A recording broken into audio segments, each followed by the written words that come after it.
안녕하세요. 김원준입니다. 김관진 석방한 판사 공격 멈춰라.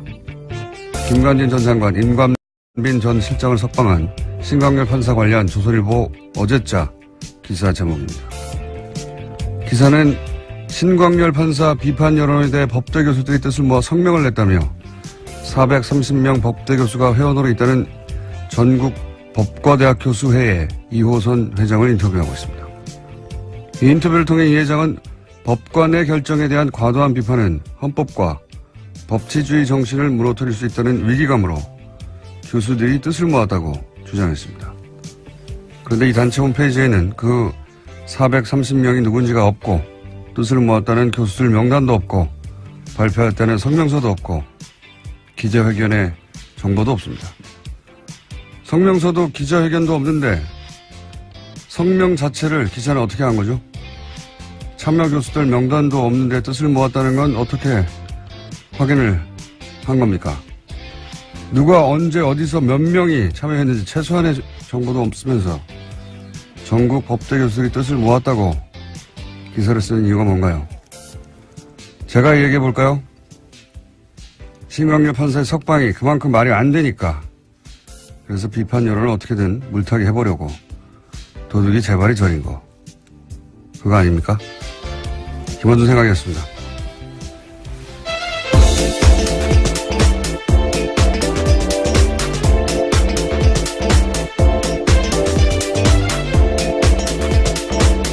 시사인의 김은주입니다.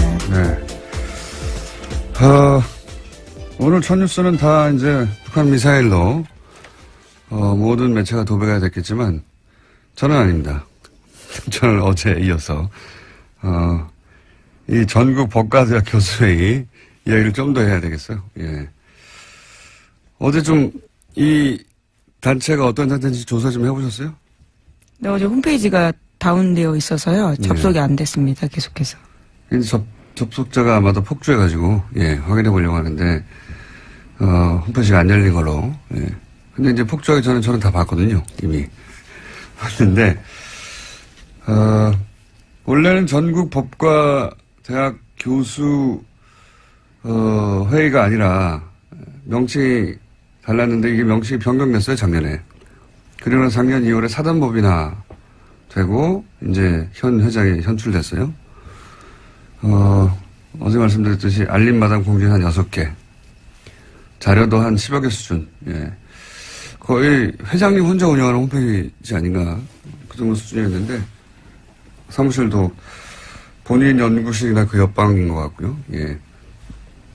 앞으로 이제 서명했다는 명단이 혹시라도 나오면 일일이 다 확인해 볼 생각입니다. 근데 제가 이제 이 뉴스에 관심을 가진 이유가 뭐냐면 저는 이런 뉴스에 관심이 많아요. 이 프로세스를 보면 이 성명 자체는 사실은 정체불명이에요. 예. 누가 참여했고 언제 참여했고 몇 명이 그리고 뭐 어떤 내용으로 어디서 기자회견을 했고 뭐 이게 없어요. 아무것도 없는데도 연합뉴스라고 하는 우리나라 최대 통신사 브랜드가 이걸 기사화하지 않습니까? 그러면서 권위를 가져요. 그렇지 않습니까?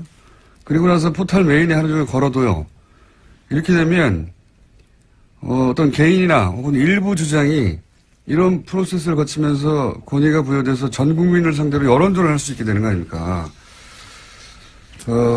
그런데 실제 여기에 동원된 사람들을 생각해보면 그럴듯한 단체명, 그 단체 관계자 하나 둘, 언론사 기자 하나 둘, 언론사 편집 라인, 포털의 뉴스 에디터 한 6명, 7명만 그 프로세스 선상에 딱 있으면 마치 전국에 수많은 사람들, 수백 명의 사람들이 직접 나서서 공식적으로 성명을 내고 그걸 수백만의 사람들에게 뿌릴 수 있지 않습니까?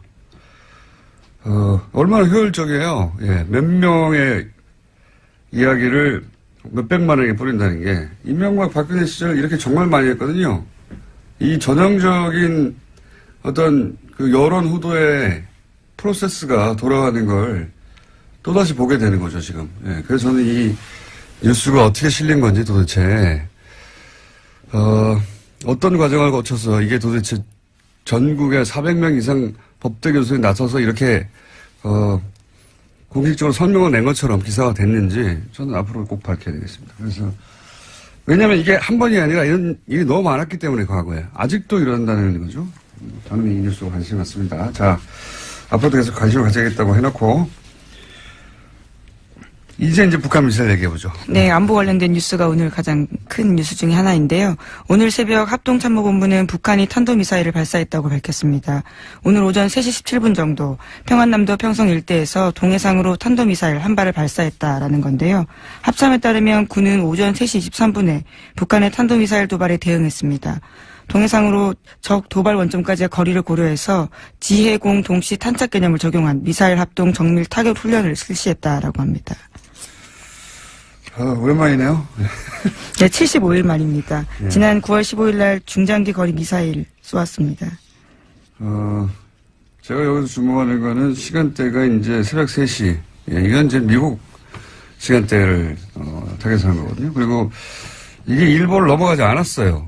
기술적으로 그건 아무것도 아닌데 북한에는. 일본 별도를 넘어가지 않았다. 두 번째 주목 포인트는. 그리고 거리는 충분히 길다. 그러니까 이게 지난번에 재진입 기술이 가장 어렵다고 얘기했지 않습니까? 제가 보기엔 이제 미국을 상대로 일본을 넘어가지 않는 것은 영내의 긴장은 최소화하면서 우리 기술이 재진입의 기술까지 확보된 것, 뭐 이런 미국의 과시하는 의미다. 예. 왜냐하면 북한이 원하는 건 이제 핵 보유국으로 인정하라는 걸 원하는 거니까요. 예. 그런 목적의 발사인 것 같습니다. 네. 네, 그래서 로이터 통신의 보도에 따르면요, 미 국방부는 북한이 발사한 미사일에 대한 1차 분석 결과를 내놨는데 대륙간 탄도미사일, 그러니까 ICBM으로 평가된다라고 밝혔습니다. 북한 미사일이 약 1000km 날아가서 일본 해상에 낙하했고요. 미국과 동맹국에는 위협을 주지 않는다라고 미 국방부가 밝혔습니다. 그러니까요. 예, 지금 영내 긴장을 최소화하면서 기술력은 보여주고 그리고 시간대를 볼 때 이 미국 보라고, 예, 미국의 반응을 얻어내기 위한, 그 관점에서 이제 미사일을 보시면 되는 거고요. 그 외에 여러 가지 이야기들은 다 대잡이죠. 예, 올해 내내 있었던. 자, 트럼프는 또 강력하게 얘기하겠죠. 예. 네, 트위터를 주목해야 될 것 같은데요. 우선 문재인 대통령은 국가안전보장회의 전체회의를 소집했다라고 했습니다. 긴급하게 지시했는데요. 오늘 2차 보고, 그러니까 3시 24분에 보고를 받자마자 NSC 전체회의 소집을 지시했다라고 합니다. 네, 이것도 뭐 한 10번 정도 본 뉴스입니다. 이때까지. 네, 11번째 미사일 도발이라고 합니다. 문재인 정부 출범 이후에요. 최근 6개월간 똑같은 패턴인데, 예, 그 중에 주목할 지점은 제가 말씀드린 시간대, 그 다음에, 북한 열도를 위로 지나가 세평양이 떨어진 게 아니다. 예, 이제 짧게 쐈다. 중요한 건 재진입 기술이다. 예.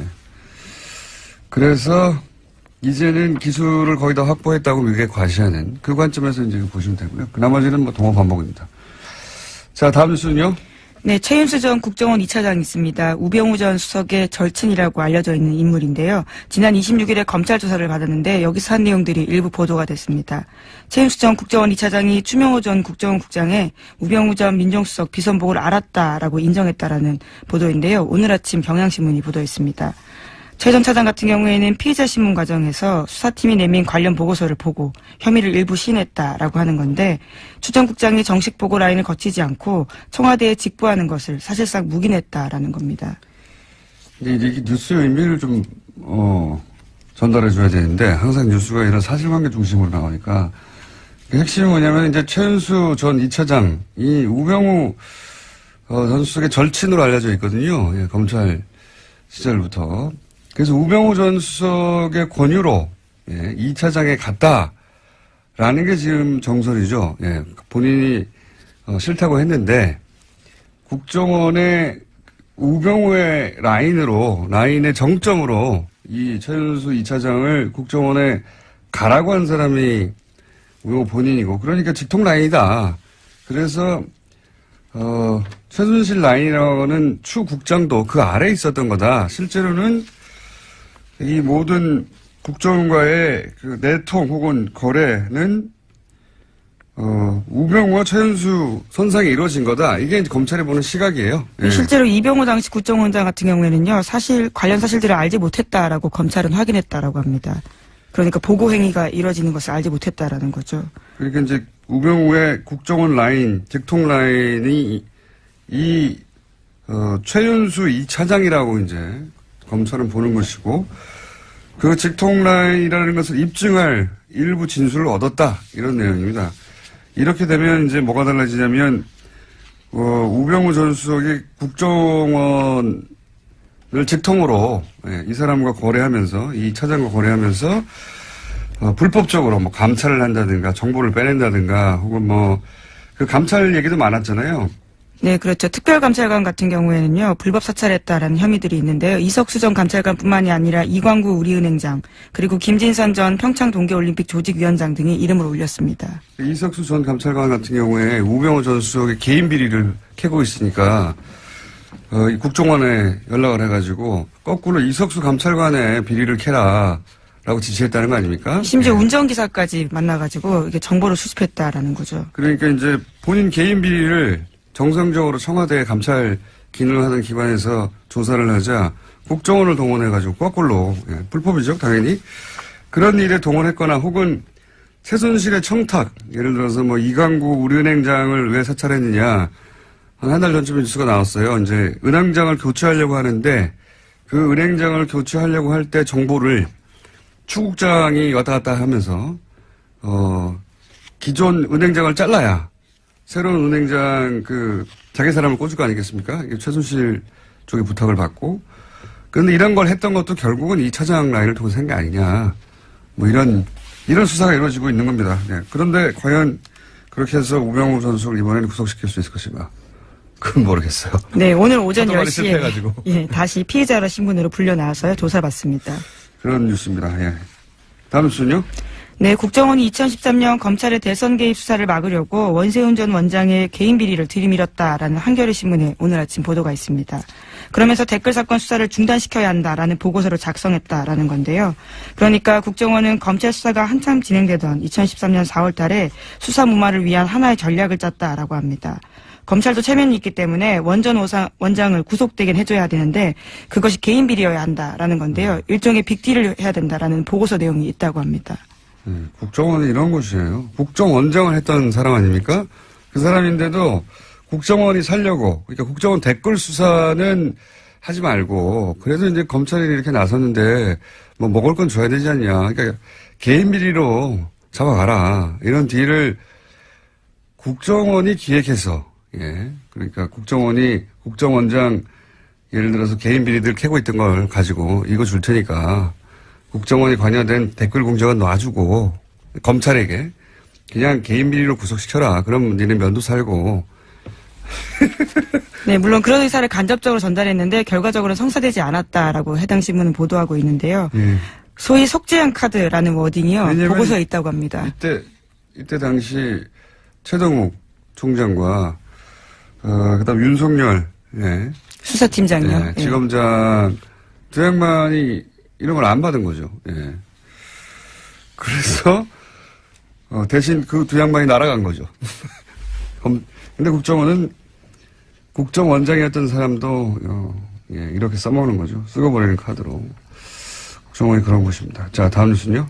네, 2012년, 2013년 경찰의 국정원 댓글 사건 수사 당시에 수사 정보를 국정원 쪽에 흘려준 의혹을 받고 있는 김병찬 서울 용산경찰서장이 있습니다. 어제 검찰에 출석했는데요. 출석에 앞서서 취재진들과 만나서 이렇게 이야기했습니다. 자신이 당시에 국정원 관계자와 연락을 주고받은 건 사실이지만 다 업무상 필요에 의해서 통화한 거다라고 주장하고 있습니다. 이 뉴스의 핵심은 또 김용판 전 청장을 향한 수사라는 거죠. 이게 지금 김병찬 서울 용산경찰서장을 왜 갑자기 검찰에 출석시켰냐. 이거는 이제 똑같은 시기에 댓글 공작을 수사했던 경찰. 네, 서울청 수사 2계장이었습니다. 당시에요. 네. 경찰의 그 당시 책임져 있던 김용판 전 청장이 무죄로 풀려났잖아요. 관련해가지고. 근데 지금 나오고 있는 이제 관련 보도들을 보면 당시 청와대 새누리 국정 경찰이 한 몸통으로 커넥션을 이루어서 이 당시에 댓글 공작이 아무런 혐의가 없다라고 대선 직전에 발표한 것 사건 경찰과 국정원의 정치 개입이죠. 명백한 대선기. 이 수사를 다시 하겠다는 의지죠. 예. 그래서 지금 김병찬 서울 용산경찰서장이 출석해서 조사를 받는다. 타겟은 김용판 전 청장이다. 이렇게 보시면 되겠습니다. 김용판 전 청장 같은 경우에는 굉장히 유명한 저서가 있는데요. 우리가 모른다고 없는 것이 아니다라는 제목의 책이 있습니다. 자신의 치안 철학을 담았다라고 하는데요. 새삼스럽게 다시 그 책 제목이 생각날 때입니다. 아, 그런 책이 있어요? 예, 굉장히 자신은 자랑스러워하는 책인데요. 치안 철학을 담았다라고 합니다. 본인의 운명을 예언한 책일 수도 있겠네요. 예. 근데 이제 김용판 전 청장을 타겟으로 한다는 건 결국 또 이명박 전 대통령을 타겟으로 한다고 볼 수도 있습니다. 예. 다음 뉴스는요? 네, 어제 검찰이 김태효 전 청와대 대외전략비서관 사무실 등을 압수수색했습니다. 이명박 정부 시절 군 댓글부대 관련 등의 혐의인데요. 검찰 관계자는 의미 있는 자료를 일부 확보했다라고 밝혔습니다. 김 전 비서관은 김관진 전 국방부 장관이 이명박 전 대통령에게 사이버사 증언과 관련해서 보고하는 자리에 배석했고요. 이후에 실무회의도 했다라는 의혹을 받고 있습니다. 이것도 역시 이명박 전 대통령을 타겟으로 한 수사입니다. 그러니까 댓글 공작, 국정원 댓글 공작 혹은 사이버 사령부 댓글 공작. 이 공작을 이제 청와대에서 주도했는데 청와대 주도했던 실무회의의 총책 정도 해당되는 사람이 이 김태효 당시 비서관이거든요. 이 김태효 비서관이 김관진 전 국방장관이 이제 검찰에서 인정했잖아요. 본인이 대통령에게 사이버사 증언과 관련 보고를 했고 지시도 받았다. 대통령이 보고했다는 말을 했어요. 김관진 전 장관이. 했다는 거죠. 예. 근데 그 실무회의의 책임자였단 말이죠. 김태효 비서관이. 그러니까 지금 김관진, 민관빈 석방되니까 아예 다이렉트로 김태효 비서관 쪽으로 타겟을 바꾼 겁니다. 현재. 예. 이것도 역시 이명박 전 대통령을 타겟으로 하는 수사 진척이다. 자, 다음 뉴스는요? 네, 어제 국회 부의장인 자유한국당 심재철 의원의 발언이 논란이 되고 있습니다. 문재인 대통령과 임종석 비서실장, 서훈 국정원장과 윤석열 서울지검장을 법치 파괴, 내란죄와 국가기밀 누설죄 등으로 형사고발해야 한다라고 주장해서인데요. 심 의원은 현재 문재인 정부가 적폐청산이라는 미명 아래 여러 행정부처 과거사 진상조사위를 설치해서 벌이고 있는 일은 실질적으로 조사가 아니라 수사다 이렇게 주장하고 있습니다. 예. 하여튼 전 부럽습니다. 어제도 얘기했지만 뭐 아무 말이나 막 해도 되는 거 아닙니까? 예, 그렇습니다. 대통령과 비서실장과 국정원장 그리고 서울중앙지검장까지. 여기 항상 자유한국당이 검찰을 문제 삼을 때는 보통 검찰총장을 문제 삼는데 자유한국당은 항상 윤석열 지검장을 타겟으로 해요. 예, 윤 지검장이 잘하고 있다는 얘기죠. 네, 내란죄까지 운운했습니다. 내란죄. 예. 그런 뉴스가 있습니다. 예. 좋겠습니다. 아무 말이나 맡겨도 되고. 자, 다음 뉴스는요. 네, 어제 조윤선 전 정무수석의 재판이 있었습니다. 여기에 박준우 전 정무수석이 증인으로 나왔는데요. 전임 정무수석이었습니다. 박준우 전 수석 같은 경우에는 조 전 수석에게 불리한 진술을 어제 했는데요. 1심 때 한 진술을 바꾼 겁니다. 1심 때는 조 전 정무수석에게 블랙리스트 관련 업무를 인수인계했는지 기억나지 않는다라고 했는데요. 이 말을 뒤집은 겁니다. 조 전 장관, 조윤선 전 장관은 굉장히 곤혹스러운, 곤란한, 불리한 증언이네요. 이렇게 되면, 왜냐하면 이전에는 기억나지 않는다고 했는데, 이거 다시 뒤집은 거예요. 인수인계 했다고. 예. 네. 1심 같은 경우에는 그러한 진술 등을 바탕으로 해서 무죄를 줬었거든요. 네. 그런데 그게 아예 뒤집어진 겁니다. 굉장히 자세히 진술했습니다, 어제. 예. 그때도 기억났는데, 사실은 변호인단 측에서 거짓말을 유도하여서, 그렇게 거짓말 했다. 근데 지금 마음이 바뀌었다. 이런 거 아닙니까? 마음이 바뀌었다기보다는 이제 본인에게.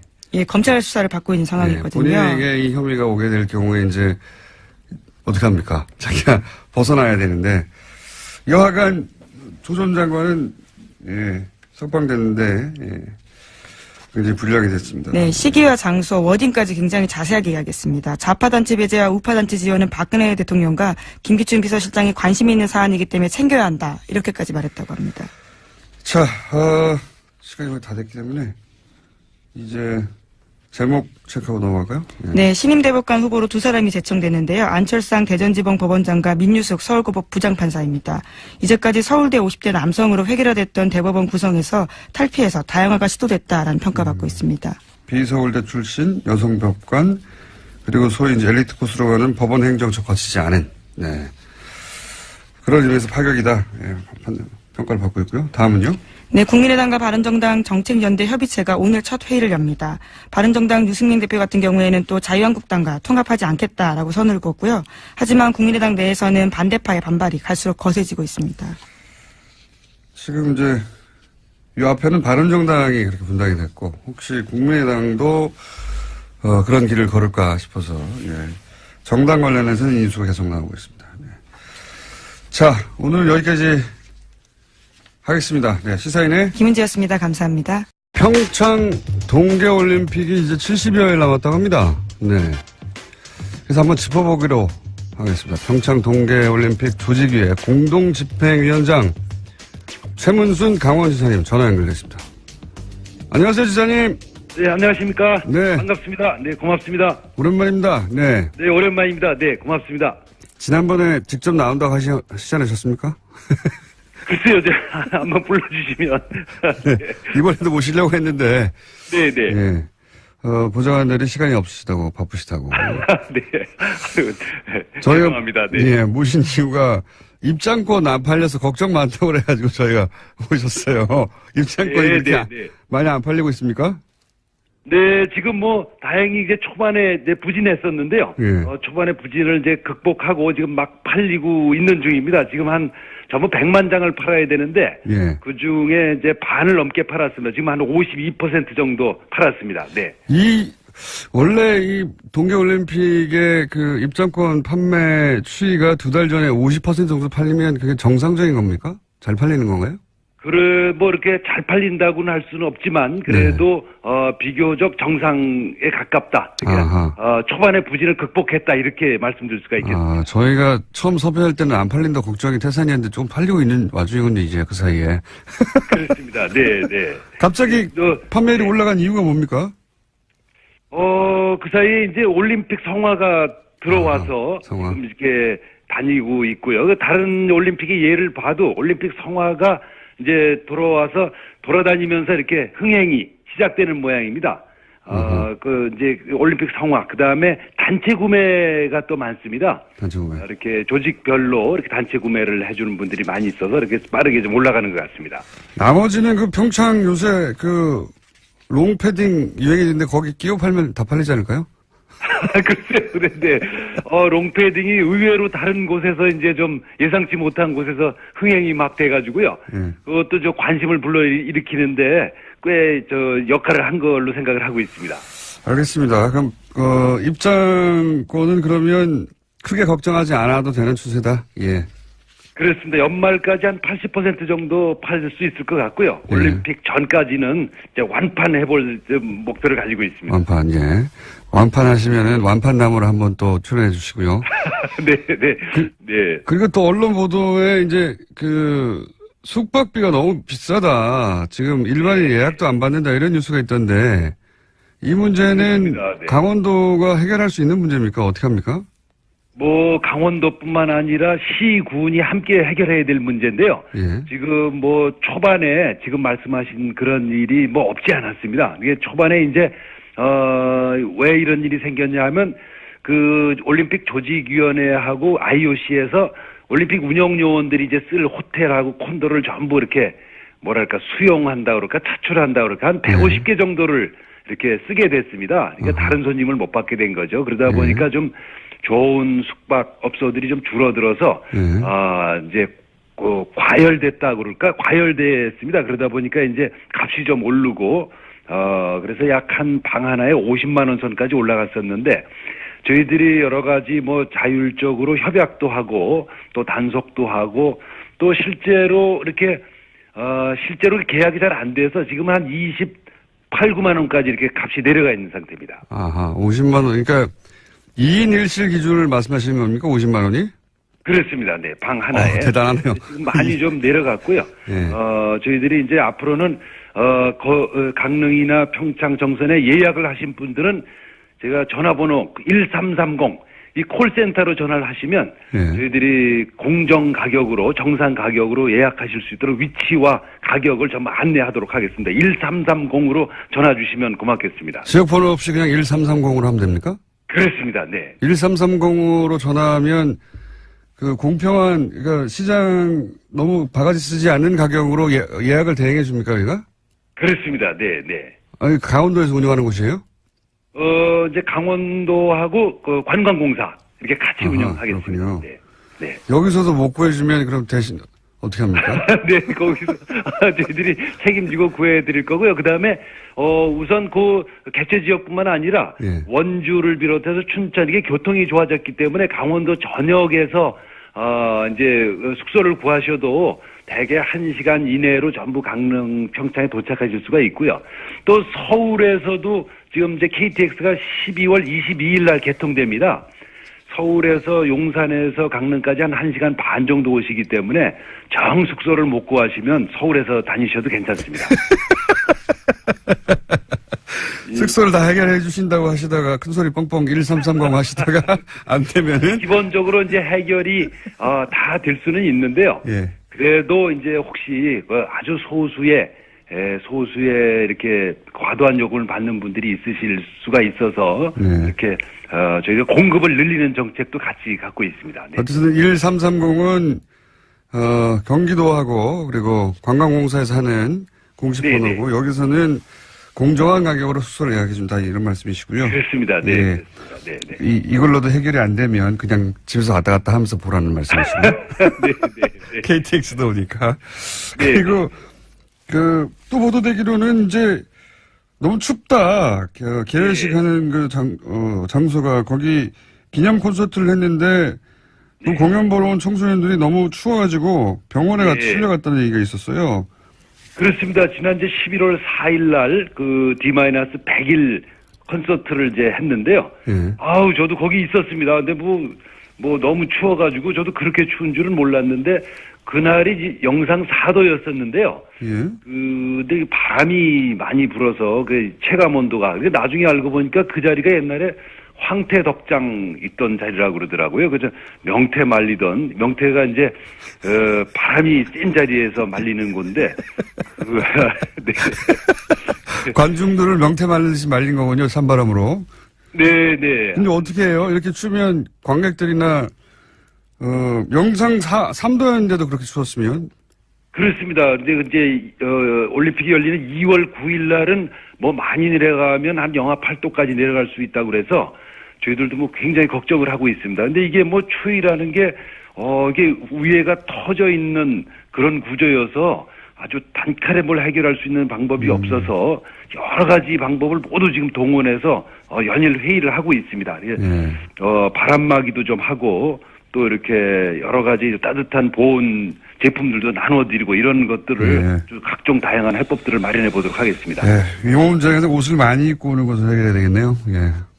네, 네. 우선 좀 많이 입고 오시는 게 기본이 되겠습니다. 네.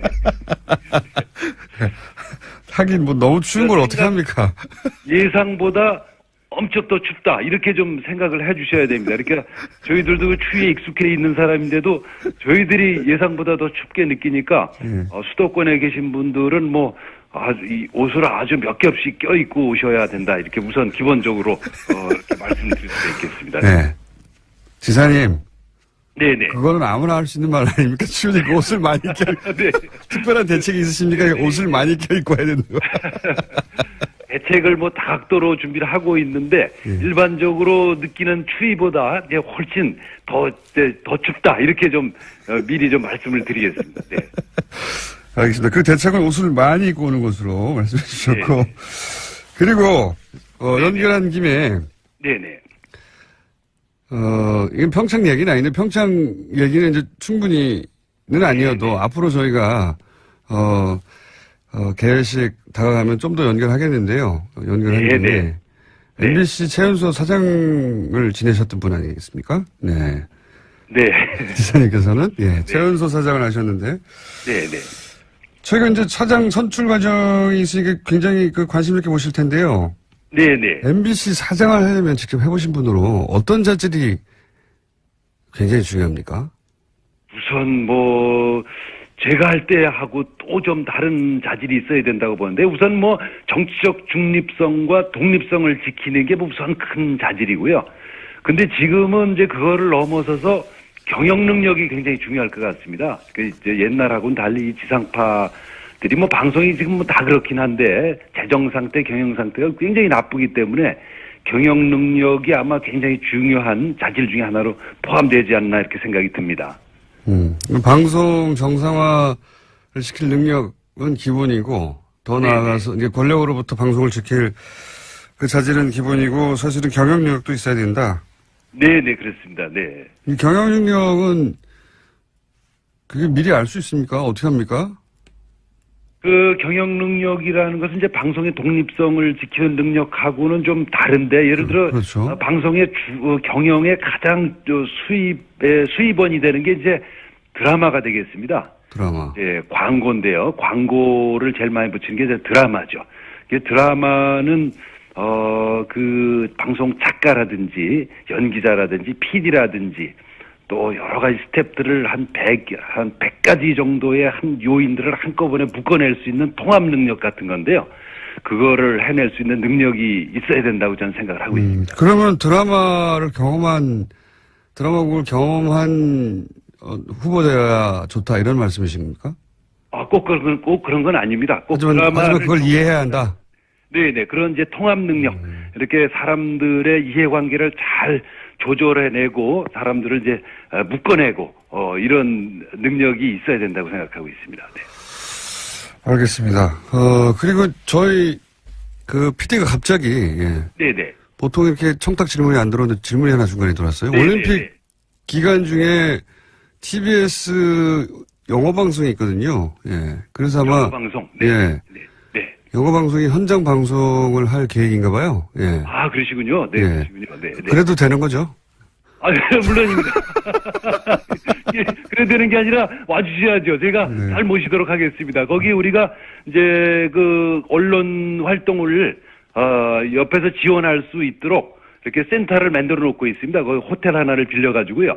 거기가 저희가 모실 수 있도록 사전에 서로 접촉을 했으면 좋겠습니다. 네. 알겠습니다. 네. 지사님, 이 영업을 굉장히 잘하시는 것 같아요. 네. 홍보할 영업을. 네, 아유, 고맙습니다. 이게 좀 어려운 질문 하나 더 드려볼게요. 네. 편하게. 올림픽 끝나면 이제 이건 뭐 전 세계적으로 이런 문제 많이 대두됐는데 최근에 이제 하계 올림픽도 그랬고 올림픽 끝나면 경기장이 사실상 방치되거나 제대로 운영되지 못해서 막대한 경제적 손실 뭐 이런 얘기 많이 나오지 않습니까? 네. 평창도 그럴 염려에 있는 거 아닌가요, 혹시? 그럴 염려를 이제 저희가 미리 예상해서 그럴 염려를 뭐 없진 않지만 굉장히 줄여놨습니다. 이제 경기장 비상기 전부 12개인데요. 예. 그 중에서 8개는 이미 이제 해법이 마련돼서 우리 도하고 시군에서 이제 스포츠 시설, 복합 문화 시설로 쓰기로 결정을 했습니다. 지금 남은 게 4개 있습니다. 예. 이제 스키 점프 때하고 스키 점프 아시죠? 이렇게 스키 선수들 이렇게 날아서 뛰어내리는 거. 그다음에 지사님 그 정도 압니다. 굉장히 많이 아시는데요. 그다음에 썰매장도 아시겠죠? 그 왜 봅슬레이나 뭐 루지 이런 거 타는 그 썰매장. 요런 것들은 그걸 뭐 어떻게 달리 쓸 방법이 없습니다. 그렇죠. 국가대표 선수 외에는. 그래서 그런 것들 이제 이 4개가 있는데 그걸 정부와 우리 도가 역할 분담해서 이제 돈을 좀 내자. 이제 이렇게 지금 진행 중이어서요. 그게 곧 12월 말까지 결론 나게 될 것 같습니다. 그것만 해결되면 이제 이 문제들이 다른 나라하고는 달리 좀 올림픽 들어가기 전에 해결이 다 된 채로 들어갈 수 있을 것 같습니다. 그러니까 이제 스키 점프나 썰매장처럼 전문 선수 아니면 사용하지 않을 시설들을 제외하고는 뭐 지역 주민이나 지자체 뭐 활용 방안이 다 만들어져 있다는 말씀이시네요. 네. 그렇습니다. 네. 전부 끝나 있습니다. 네. 그렇군요. 예. 스키 점프 그리고 뭐 루지 이런 시설은 사실은 우리나라 선수도 부족하고 그렇죠? 네. 뭐 국제 대회가 맨날 있는 것도 아니니까. 그렇습니다. 네. 그건 뭐 어차피 좀 이렇게 공공 목적으로 국가대표 우리나라의 유일한 시설이고 또 동양에서도 유일한 시설입니다. 그래서 그거는 좀 약간 돈이 들어가더라도 이렇게 유지를 해야 될 걸로 판단을 하고 있습니다. 오늘은 마지막 질문인데 그래서 3선 도전하십니까? 그 선거 나가는 건 대개 뭐 우리 집사람이 결정하기 때문에 저뿐만 아니라 많은 정치인들이 아마 그러실 겁니다. 그래서 한번 아직 상당히 이제 어려운 질문이어서 아직 질문을 못 하고 있습니다. 네, 나가도 되겠냐고. 나도 되겠냐. 굉장히 분위기는 안 좋습니다. 네. 분위기는 안 좋다는 것은 이제 사모님이 뭐 2번 했으면 됐지 뭘 또 하려고 그러냐 이런 그렇습니다. 전반적인 이런 분위기고, 예. 거기 결제를 득해야 저희하고 인터뷰가 가능하겠네요. 그렇습니다. 네. 좀 결제 시간은 좀 되도록 늦추고 있습니다. 네. 알겠습니다. 이제 결제되는 대로 저희 연락을 드리도록 하겠습니다. 네, 네. 오늘 말씀 감사합니다. 고맙습니다. 네, 감사드립니다. 고맙습니다. 네. 네, 고맙습니다. 네. 장 최문순 강원도 지사였습니다. 오랜만에 무려 10분의 시간을 배정받았습니다. 보통은 한 자리 숫자 4분, 5분, 6분, 7분 이 정도 선에서 끝났는데 오늘은 거의 10분 가까이. 오늘 혹시 누구 못 나오세요? 갑자기? 저희가 예. 그동안 너무 박대하고 홀대하고. 홀대하고 발시하였다. 그래서 10분은 주자. 아니, 걱정이 돼서 갑자기 누가 또 어디 아프셔서 못 나오셨나. 갑자기 시간을 많이 주셨다 그래서. 10분은 주자. 물론 듣다가 예, 재미없으면 음악 틀 거예요. 최초로. 양결 변호사님. 괜찮네, 그것도 음악도 예. 아침에. 예, 안녕하세요. 반갑습니다. 양결입니다. 자, 오늘 주제는 뭡니까? 안 나온 사람이 있어서 저는 나왔는데. 예, 안 나오는 사람이 있어서. 박근혜 전 대통령 골석. 예, 예. 박 전 대통령 골석 재판은 이제 법대로, 그러니까 법에 따르면 출석을 안 하는데 출석을 네. 안 할 만한 정당한 이유도 없고 또 그렇다고 해서 굳이 안 내려올 사정이 있는 것도 아닌데 또 강제로 인치하기는 어려운 상황일 때. 그러니까 전직 대통령이기 때문에 이렇게 된 거죠. 그러니까 구치소의 표현으로는 무릎하고 허리는 좀 안 좋대요. 그런데 30분 정도 밖에 나갈 정도는 충분히 된다. 네. 하지만 우리 구치소 입장에서는 전직 대통령인데 강제로 끌고 나갈 수는 없지 않느냐. 구치소뿐만 아니라 법원에서도 강제 구인하려면 할 수 있는데. 예. 구인하면 뭐예요? 나와서 아무 말도 안 하고 있겠다라고 해버리면 또 아무 말도 안 할 것이고. 그러면 의미가 없기 때문에 두 그리고 번 구인하는 과정에 사진이나 이런 거 찍히면 또 괜히 복잡해지죠. 법원도 부담스럽고 하니까. 근데 사람들이 이제 그런 생각도 할 것 같아요. 여성이잖아요, 여성. 그 점도 저는 작용했다고. 여자 경찰도 있어요. 물론 그렇긴 한데 여성이고 전직 대통령을 강제로 구인해서 법정에 앉혀놓는다. 아무 의미 없죠. 예, 네, 라는 모양새도 좋지 않고. 라는 것이 주는 이제 부담.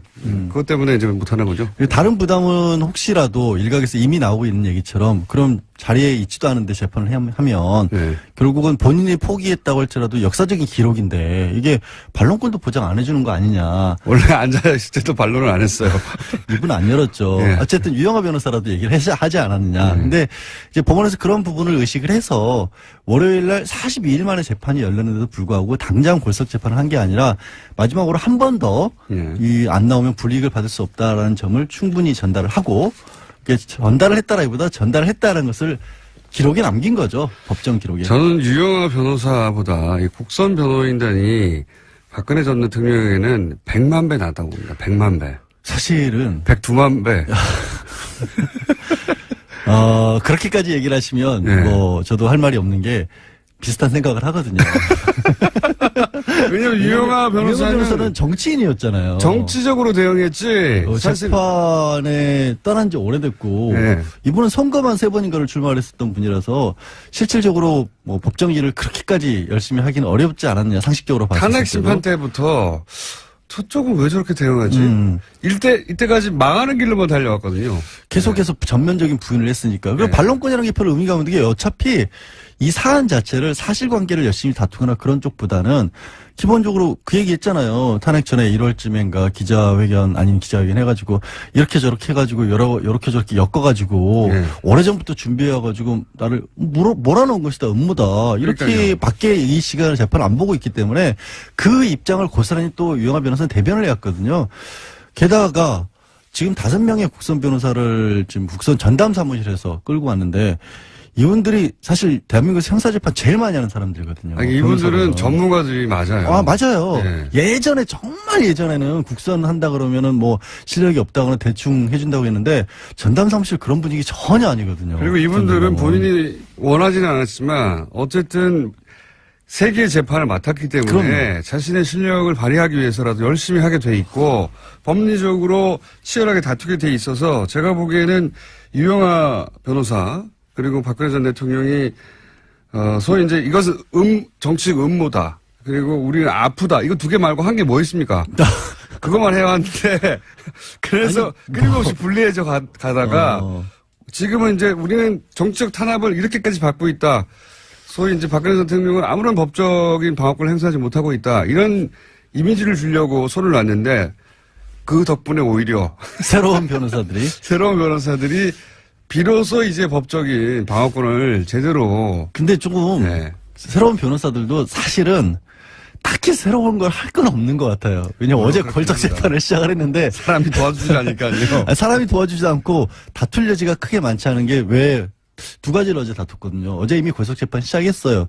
그래서 또 태블릿 PC를 다투기 시작했어요. 네. 국선 변호인. 왜냐하면 그 연장선상에서 그것 말고는 할 게 없다라는 방어를 거고. 해야 하니까. 또 정호성 전 비서관 그 유출 경위 문건들 녹취록 이런 것들이 또 증거 능력으로서 쓰일 수 있느냐 이것도 다투기 시작했거든요. 이걸 보면 그 이전에 남겨놓은 것들을 하고 있는 건데. 그렇죠. 그것도 예. 맞고 또 다른 것들을 찾아내기도 현실적으로 어려운 분위기 아니 아닌가. 피의자를 만날 수가 없잖아요.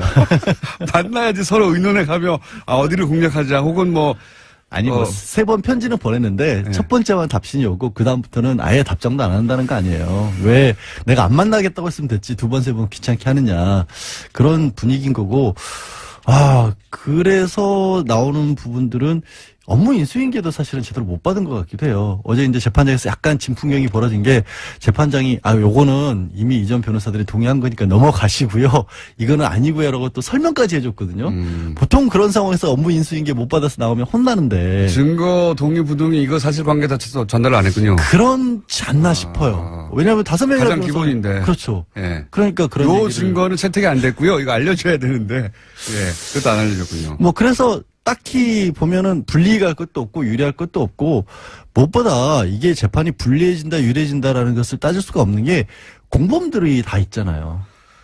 공범들이 다 지난주에 차은택 송성각 씨 같은 경우도 유죄 판결 받았습니다. 직권남용하고 그 인사청탁했던 부분. 인사청탁한 건 박 전 대통령이 뒤에서 꽂아줬다라는 게 그냥 판결문에도 나와 있어요.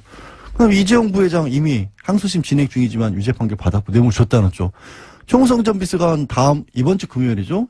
다음 달이긴 하지만 1일날 증인신문 다시 하는데 총성 비서관도 공무상 기밀누출 유죄 받았잖아요. 그럼 본인만 빠져나갈 수 있는 방법이 뭐 있어요? 다른 변호사가 온다고. 사실은 박근혜 전 대통령은 빠져나갈 방법이 없습니다 지금. 그러니까요. 너무나 많은 사람들이 박근혜 전 대통령에게 불리한 진술을 하고 있고요. 그리고 그런 정황과 뭐 어떤 뭐 서류들이 계속 나오고 있기 때문에 빠져나갈 방법이 없어요. 판장 입장에서는 한 가지는 좀 마음이 편해진 것 같아요. 계속 안 나오니까 나중에 판결문에 어찌됐든 지금 상황은 중형이 불가피한 상황인데 어쨌든 전직 대통령에게 중형을 내리려면 조금 마음의 부담은 있는데 안 나왔으니 이건 사법질서에 대한 어떤 방해고 이런 부분은 죄질이 좋지 않다. 이런 거 한 줄 더 쓸 수 있게 생긴 거죠. 그거 말고는 별로 달라진 결심 거 때는 없는 설마 나오겠죠. 결심 때는 설마 나오지 않을까요? 그건 어차피 뭐 나와서 선고듣는 거니까 큰 의미는 없고. 박근혜 전 대통령은 어쨌든 제가 보기엔 계속 안 나옵니다.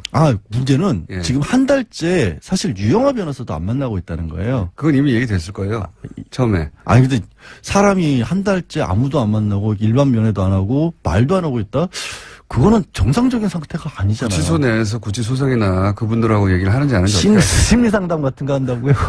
어떻게 하십니까? 그것도 구치소장 만나는 것도 특혜라고 말 많은 바람에 본부에서 굉장히 조심스러울 것 같은데. 어쨌든 제가 보기에는요, 이 전략 자체는 그렇게 철저하게 핍박당하는 게 아니라 본인이 그 길을 선택했는데 핍박당하는 모습으로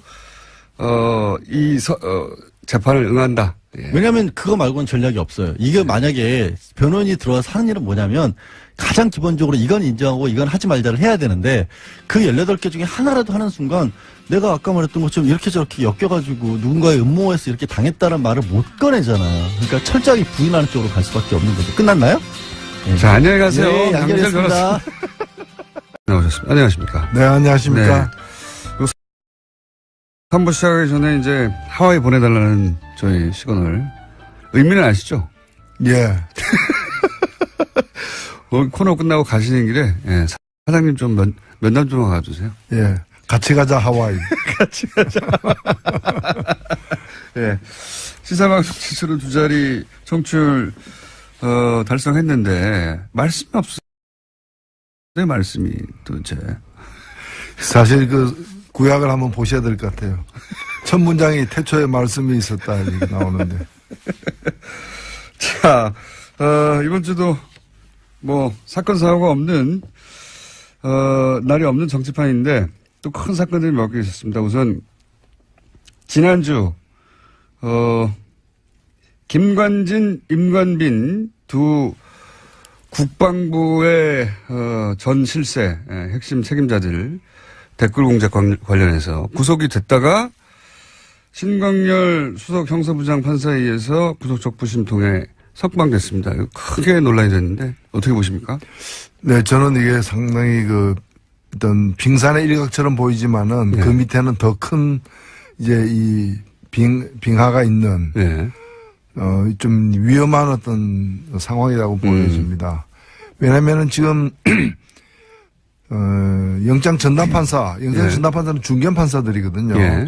부장 승진을 앞둔 사람들인데 이 사람들이 내린 이 판결을 갖다가 다른 판사가 법원의 다른 어떤 고참 판사가 엎은 거예요. 그렇죠. 이게 근데 개인과 개인의 문제는 아니라 흐름과 흐름의 문제다라고 보여지는 네. 겁니다. 사실 바뀐 것은 대통령이 바뀌었고 대법원장이 바뀌었을 뿐이고 예. 이 법원 체계나 이런 부분은 과거 정부 시절하고 크게 달라진 게 없는 거죠. 예, 인적 구성은 거의 똑같죠, 지금 현재. 예, 없는 거기 때문에 어떤 상황이 여차하면은 얼마든지 그런 구시대적 발상, 예. 그러니까 그 국정농단 세력과 함께했던 그런 어떤 사고와 발상들이 표출할 수도 있는 거라고 저는 예. 보여집니다.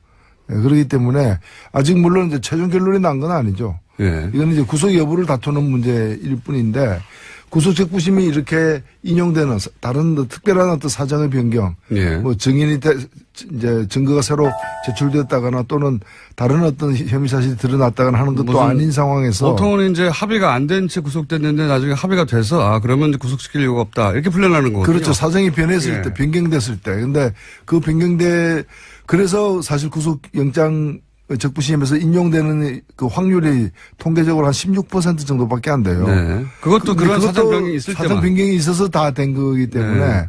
근데 이번 경우 그래서 대개 보면 신청도 안 하거든요. 요즘에. 안 되니까요. 안 되니까. 근데 이제 이번 같은 경우에는 그게 받아들였다는 거는 상당한 이제 좀 유의해서 봐야 될 대목이다 이렇게 보여요. 사정 변경 없이 신청했다는 얘기는 사정 변경이 없지만 석방이 될 거라고 생각하고 신청한 거거든요. 그렇죠. 예, 그걸 어떻게 알았냐 이거죠. 예. 그 당시에 네. 유력 그 보수 일간지에 매체들이 또 유력 예. 그 보수 언론인이 이 김관진 실장을 딱 이렇게 표적으로 해가지고 이게 말이 되느냐 저렇게 포스줄로 참군인. 꽁꽁 묶은 것을 그래서 네. 그게 구속돼야 될 만한 죄냐. 죄인지 아닌지는 다툴 여지가 있지만은 그 구속시킬 만한 죄냐라고 강력하게 어필했던 부분들이 있습니다. 조중동에서 사전 지원을 엄청나게 했습니다. 네. 참군인을 지금 저런 참군인을 구속시켜 놓는 건 북한만 좋아할 일이다. 이런 논리로 계속해서 기사를 썼어요. 그렇죠. 네. 뭐 이적 행위처럼 이렇게 예. 비추이게 만들었죠. 그리고 나서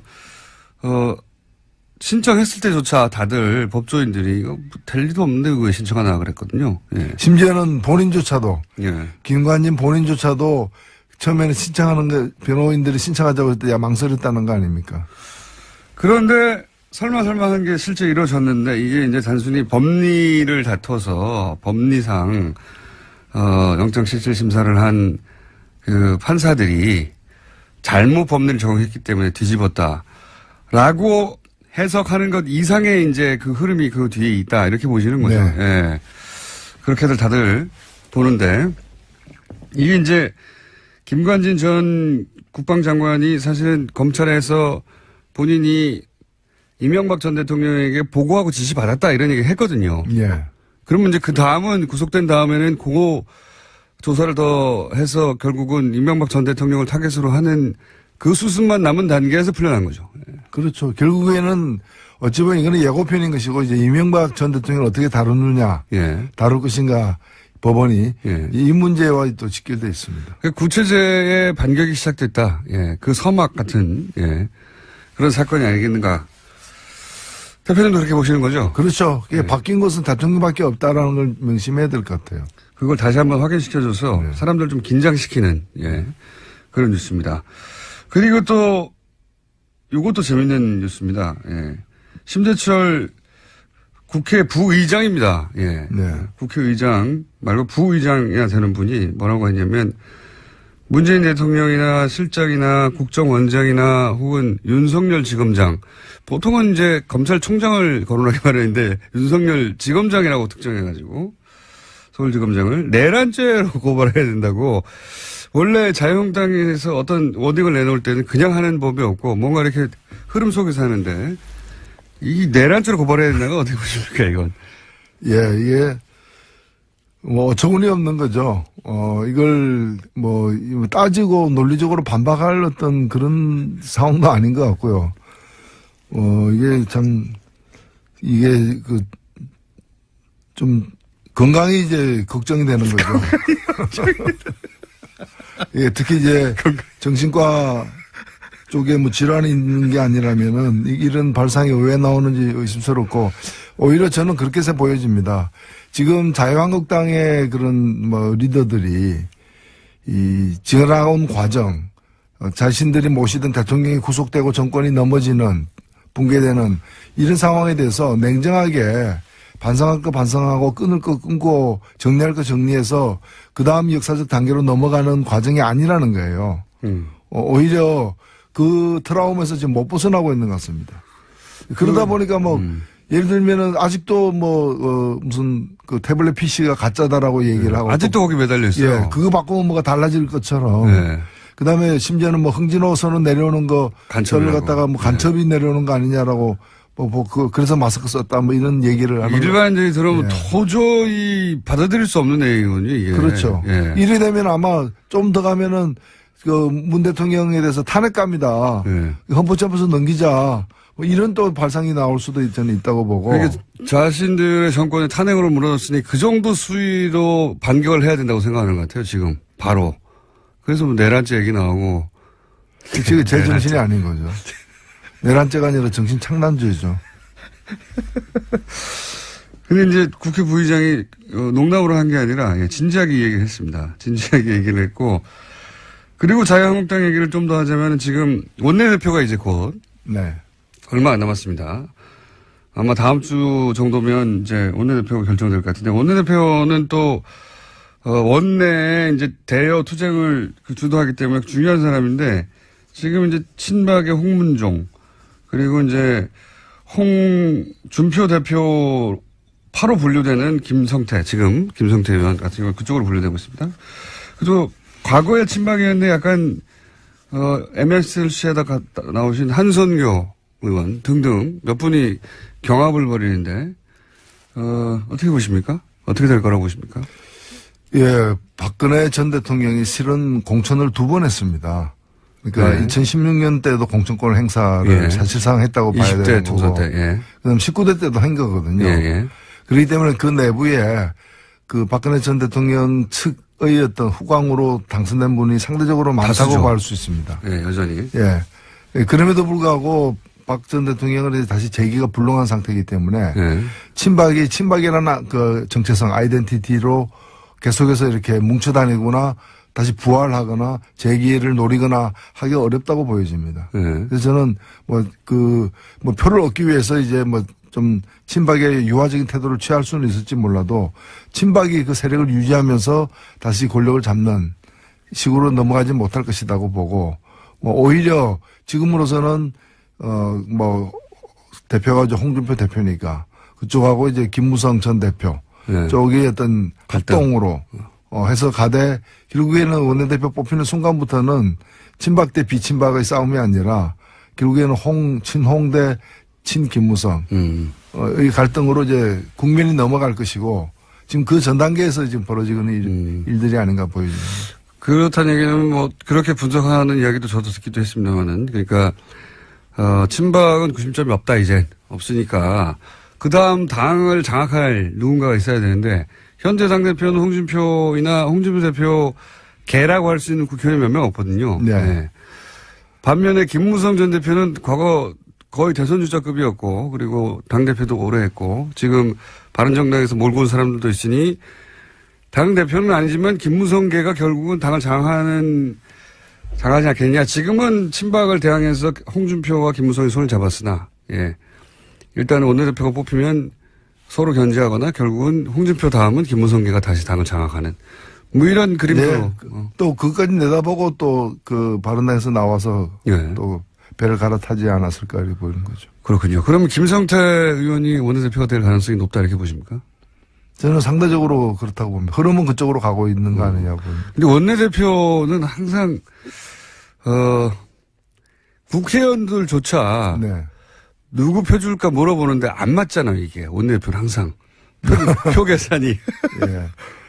그만큼 좀 이제 지금은 이제 과거와 다르게 네. 원내대표를 더 큰 어떤 권력이 이렇게 뒤에서 이렇게 이제 정교하게 네. 각본을 짜서 작동시키기가 힘들고 의원들의 어떤 개개인들의 어떤 판단이 이제 많이 반영되는 측면이 있는 거죠. 서로 친한 양쪽에서 전화 오면 이쪽에도 표 준다고 저쪽에도 표 준다고 해가지고 원내대표 표 계산할 때 보면 자기들 계산한 거로 보면 의석수보다 더 많아요.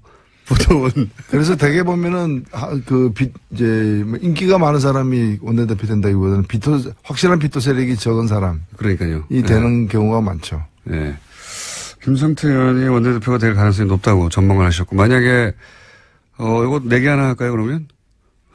그래서 뭐 내기할 가치가 있는 일인지는 잘 모르겠습니다. 자 그러면 안 되면 하와이 같이 못 가시는 걸로. 가장 그 말들이 많이 나오고 일주일 내내 매일매일 기사가 쏟아지는 건 결국 국민의당하고 바른정당 얘기입니다. 현재과. 예. 여기는 어떻게 될까요? 글쎄요. 지금 상황에서 크게 달라지지는 않을 것 같아요. 그러니까 지금 이제 정책인데 추진하는 걸로 이제 했는데 이거는 뭐 더 이상 진도를 뽑기는 어려운 게 현재 상태가 아닌가. 통합이 지방선거 전까지는 안 될 거다 이렇게 보십니까? 그렇죠. 통합하게 되면은 더 얻는 것도 있겠지만은 당장에 선거에서 잃는 게 있기 때문에 그렇게 되기는 좀 힘들 거고요. 그러니까 통합이 이루어지려면은 바른당의 일부와 국민의당 일부가 통합하는 것만이 이 통합 가능성이 있는 것이고 어느 한쪽이 통으로 통합에 참여하거나 양쪽 다 참여하는 일은 현재로서는 상당히 힘든 거죠.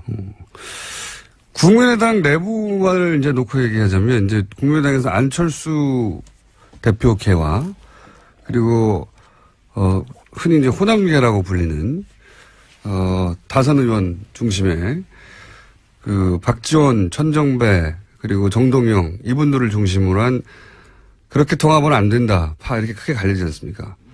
우선 안철수 대표 쪽에서 통합을 주장하는 이유는 뭘까요? 그림이 뭐라고 보십니까? 앞으로 어떻게 이어 가려고 지금 아무래도 다음 대권용이죠. 다음 대권. 예, 국민의당이 만들어진 것이 지난번 대권 예. 용이었다면은 2017년 대선을 위한 예. 용도로다가 이제 그 국민의당이 만들어졌다면은 지금 이제 뭔가 통합정당을 만들려고 하다거나 이제 당 체제를 변경시키려고 하는 것은 다음 대선을 겨냥한 것이 이제 분명한 것이고 그 점과 관련해서 사실은 이해관계가 다른 거죠. 안철수 대표는 중도 보수라고 얘기하지만은 사실은 그 지금 자유한국당에 제대로 된 후보가 없다고 보여지는 것이고 그래서 자유한국당 바깥에서 최대한 그 보수 세력들을 결집시킨다면은 결과적으로는 자유한국당까지도 견인해낼 수 있는.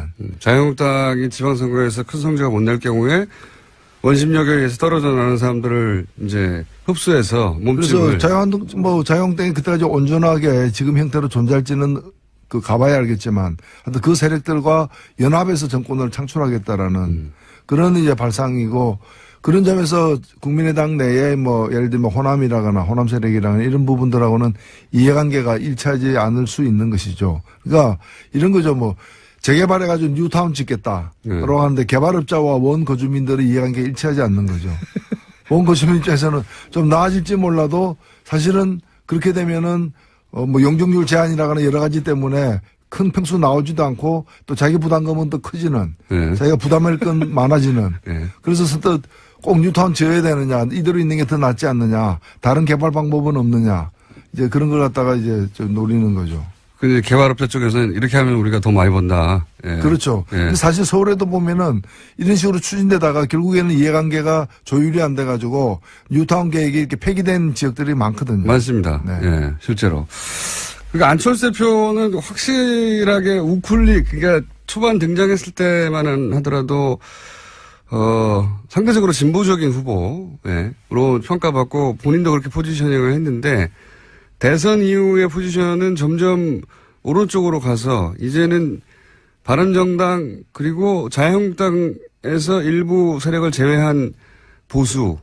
그래서 이제 보수의 적자로 본인을 포지션에 나가려고 하는 플랜의 첫 출발인 것 같아요. 지금 확실히. 그렇죠. 과거에 그 새정치에 이렇게 공감해서 결집했던 그런 어떤 지지세는 거의 다 이렇게 새로운 판단을 다 하게 된 상황이기 때문에 이제는 뭐 다른 지역에 가서 이제 또 새로운 보수 정치에 깃발을 올리고 있는 중이 아닌가. 보수의 적자가 되려고 하시는 것 같아요. 이제는 보수 적자가 사실 중도 보수라고 하는데 우리나라의 중도 보수는 뭐 유럽 이게 진보 보수 여야가 아니라 이제 좌우의 개념이 탄생한 유럽 기준을 보자면 중도 보수는 민주당 정도 되는 거고 정의당이 이제 중도 좌파 이 정도 되는 거지 않습니까? 그렇죠. 유럽 기준을 보자면 자유한국당은 거의 오른쪽 끝에 있는 거고 사실 자유한국당은 우파라고 보기도 힘들죠. 사실 유럽 기준으로 극우죠. 극우 세력이라고 봐야죠. 유럽 기준으로 보자면 그렇고 그래서 그렇게 이제 좌우의 개념이 탄생한 유럽 기준으로 보자면 맨 오른쪽 끝에 자유한국당이 있고 그다음에 중간에서 오른쪽으로 약간 간 게 민주당이고 그리고 중간에서 약간 왼쪽으로 간 게 정의당 뭐 이 정도 정도 아닙니까? 그러니까 안철수 대표가 말하는 중도 보수라는 것도 사실 우파거든요. 그냥 우파. 유럽 기준으로 보면. 예, 그리고 사실 우리나라에도 이제 새로운 보수 어떤 세력들 그런 노선이 필요한 거죠. 뭐, 국정농단 세력과 같은 부분을 갖다가 보수라고 보기도 힘든 것이고요. 근데 이제 되게 그 과거에도 보면은 뭐 뉴라이트하고 나온 게 보면 말은 뉴라이트였지만 그 내용은 울트라라이트였던 그런 이제 과거가 있었던 것이고요. 지금 같은 경우에도 보면 이제 유승민 대표 이런 분들이 추구하는 게 이제 그 새로운 보수. 근데 사실 영국도 보면은 우리 대선 직후에 치러졌던 영국 총선이 있었습니다만 영국의 보수당의 주요 공약 중에 하나가 대학교 무상교육이었어요. 그러니까요. 그러니까 보수 세력이라는 게 그렇게 보면은 나름대로 합리적이고 따뜻한 어떤 그런 정책을 추구하는 게 이제 새로운 경향인데 우리 같은 경우에는 이제 낡은 어떤 뭐 반공 이데올로기라거나 또는 뭐 상대를 갖다 종북으로 모는 그런 어떤 안보관이라거나 이런 걸 가지고서 또 대기업을 갖다 일방적으로 편만 드는 그런 어떤 이 경제정책 노선을 가지고서는 이 보수를 갖다가 새로 정립하기도 힘들지 않겠는가. 독일의 메르켈도 보수 정당인데 사실은 여기 난민 수용하거든요. 그렇죠. 그러니까 우리나라에서는 정의당이 이제 빨갱이라고 맨날 공격당하는데 정의당 정도의 주장을 유럽의 보수 정당이 합니다. 정의당도 유럽 가면 저 좌파 맞나? 이런 문책을 당할 수 있는. 맞습니다. 너무 물렁물렁한 거 아니야? 보수적인 거 아니야? 이럴 정도의 정책 정도를 주장하는데 불구하고 여기서는 빨갱이 소리를 들은 만큼 오른쪽으로 확 가했어요 우리가. 여기서 또 보수가 왜 필요하냐 이런 비판을 받을 수가 있고요. 유승민 대표의 그림도 비슷한 거 아닐까요? 유승민 대표도 유승민 대표 입장에서 보자면 안철수 대표 쪽을 끌어들여가지고 몸집을 키운 다음에 본인이 원래 보수에서 적자니까, 정통이니까. 결국은 안철수 대표를 끌어들여도 본인이 적자가 될 수 있다, 이런 생각을 한 거 아닙니까? 이제 결과적으로는 비슷한데 안철수 대표의 스탠스가 비슷한데 사실은 두 사람의 출발이 달랐기 때문에 민주당 쪽에서 출발해가지고 그까지 간 사람하고 그다음에 자유한국당에 있었지만은 자유한국당으로서는 자유한국당은 더 이상 이제 그 유효 기간이 끝난 상품이다.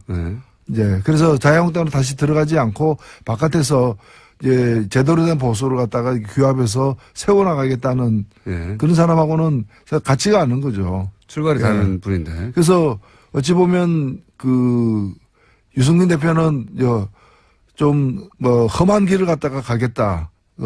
이제 그런 걸 이제 고난의 길을 갖다가 이제 감수하겠다라는 것이고 그렇게 해서 보수를 세우겠다는 것이고 지금 안철수 대표 같은 경우에는 뭐 원래 하던 데서 이제 더 이상 농사가 안 되니까 이제 새로운 어떤 이제 그 땅을 찾아다니는 이제 그런 상황이기 때문에 같지가 않다고 저는 봅니다. 농사가 안 되니까. 자, 벌써 시간이 다 됐네요. 예, 노루가 좀 몇 마디 안 했는데 빨리 끝나버려요. 이렇게 20분이 빨리 가는지. 지난 시간에 이런 얘기 하다가 끝났지 않습니까? 그 정의당의 지지율을 끌어올릴 방법을 이제 이야기하겠다. 예. 정의당의 지지율을 어떻게 끌어올릴 생각이십니까? 네. 예, 정의당이 사실 요즘에 보면은 뭐 수도권 같은 데에서도 그렇고 많은 여론조사에서도 국민의당이나 바른정당을 앞서는 네. 그래서 민주당, 자유한국당 다음에 제3당으로 기록되는 일들이 많은데 저는 여기에 그냥 좀 빠져서는 안 된다고 봅니다. 왜냐하면 이런 현상은 정의당이 뭘 잘해서 만들어진 현상이라기보다는 워낙에 뭐 바른당이나 국민의당 등이 이렇게 헤매다 보니까 생긴 반사이익 같은 거라고 보여지거든요. 그럼에도 불구하고 정의당으로서는 하나의 기회인 것은 분명하다고 저는 봅니다. 이 타이밍 어떻게 치고 나가야 됩니까? 그래서 저는 오히려 이 자기 색깔을 제대로 드러내는 것이 중요하다. 지금 뭐 더민주당하고 견제해서 더민주당하고 지금 경쟁해서 될 문제도 아니고 더민주당 잘하고 있는 걸 또 발목 붙잡는다고 해결되는 것도 아니고 오히려 정의당이 이제 대변하려고 하는 더 힘들고 또 그런 광범위한 어떤 그런 사회적 약자들을 대변하는 실질적인 정책들. 그러니까 다른 데서 뭐 이전 투구를 하고 있을 때 오히려 정의당은 차분하게 당장에 이게 돈이 될 것 같지 않다 하더라도 우리 국민들에게 진심에 이제 호소할 수 있는 그런 어떤 실질적인 어떤 민생정책. 저는 그래서 민생정책 중심으로 가야 된다고 봅니다. 뭐 정의당 같은 작은 당이 뭐 안보 문제와 관련해가지고 큰 어떤 기획을 내놓기도 쉽지 않은 부분이고 하기 때문에 그래서 그런 부분과 관련해가지고 아직은 좀 약하지 않은가. 청년, 여성, 그리고 우리 어떤 뭐 직장인들 이런 분들을 더 좀 대변할 수 있는 실질적인 정책들을 갖다가 내므로서 그것이 집행력을 갖고 있는 어떤 정부 여당의 정책과 좀 차이가 나더라도 서로 보완할 수 있는 그런 방향으로 갈 필요가 있다고 다 옳으신 말씀인데 그런 정책을 낸다고 갑자기 호응을 할까요? 아니 저는 이것은 뭐 빗방울이 바위를 뚫는 식의 어떤 그런 노력으로 그 지속될 때는 평가를 받을 수 있다고 봅니다. 지금 저는 뭐 깜짝 쇼라거나 하나의 이벤트로서 국민의 마음을 확확 사로잡는 그런 시기는 아니라고 보고 그거는 이미 어찌 보면은 촛불광장에서 나온 민심을 갖다가 이게 받아 안으면서 탄생한 정권이 있기 때문에 그 정권 하에서 그렇게 뭐 한두 가지 이벤트로다가 민심을 잡을 수 있는 건 아니지 않느냐 보입니다. 이 정권의 지금 그 지지율 고공인지는 언제까지 갈까요? 글쎄요, 그걸 참 점칠 수는 없겠지만은 저는 생각보다는 꽤 오래 갈 수도 있다 보여집니다. 워낙 못해가지고 야당이. 아니 왜냐하면 이번에 이게 현상적으로 겉으로 보면 정권이 교체된 거지만은 제가 볼 땐 정권이 교체된 게 아니라 시대가 교체된 거거든요. 예, 시대가 교체되기 때문에 구 세력들이 다시 이렇게 좀 회복해가지고 지지세를 규합해서 가기에는 많은 시간이 걸릴 거로 저는 보여집니다. 이 시대에 맞게 본인들의 포맷도 바꿔야 되고 멘탈리티 바꿔야 되는데 그대로 똑같이 하니까요. 바뀌었다는 걸 모르는 것 같아요. 그래서 정의당 같은 경우에는 큰 욕심 부리지 말고 나름대로의 어떤 역할이 저는 있다고 보여지거든요. 그래서 원내 교섭전체 구성을 갖다가 지금으로서는 상당히 꿈꾸기도 힘든 것으로 보일 수도 있는데 그런 걸 목표로 해가지고 차분하게 남은 어떤 3년을 갖다가 관리해 가야 되지 않느냐 생각합니다. 자, 그러면 3년 동안 그게 이루어질지 3년간 앞으로 이 코너를 계속 해보겠습니다. 자, 우리 여기까지 하겠습니다. 정의당의 노회찬 원내대표였습니다. 감사합니다. 네, 감사합니다. 자, 시사, 과학, 개그, 다 커버하는 원정우 씨 나오셨습니다. 네, 안녕하세요. 네. 시사, 과학, 개그가 이제 지난 국정농단 한참일 때 사태가 전 세계 최초의 장르로 빵빵 터지는 그 시작이 아마 촛불을 꺼버리겠다. 네. 예, 했을 때 과연 광장에 있는 촛불을 끄는데 얼마의 에너지가 필요한가 이거 계산하다가 나온 네. 거죠. 예. 그때 우연히 물리학회 분들을 만났다가 그런 얘기가 나오는 바람에 그 덕을 좀 봤고요. 예, 물리학자들이 정말 물리학적으로 계산을 했었죠 그때. 네, 앉아서 그런 얘기를 하다가 진지해져가지고 집에 가서 해오시더라고요. 그래서 그 촛불 다 끄는 거 불가능하다. 예, 네. 결론이 그렇게 났었고요. 그리고는 참 많은 것이 바뀌었습니다, 지금. 그래서 이게 한번 빵 터지고 나서 계속 그 길로 가다가 할 게 떨어져 다시 과거로 돌아왔어요? 그렇습니다. 근데 제가 지난주에 안 나왔는데 네. 지난주에도 저 잘 들었다는 문자가 왔나요? 왔죠? 예. 네. 잘들 하고 계시군요. 예. 댓글부터 잘 움직이고 있고요. 네. 예. 아, 자, 오늘 주제는 뭡니까? 예, 오늘 얘기는 우리 연말 되면 이제 좀 쓸쓸하잖아요. 마음 둘 것도 없고. 몰라, 저는 그런 거 없습니다. 아, 예. 대부분의 인간들은 그렇습니다.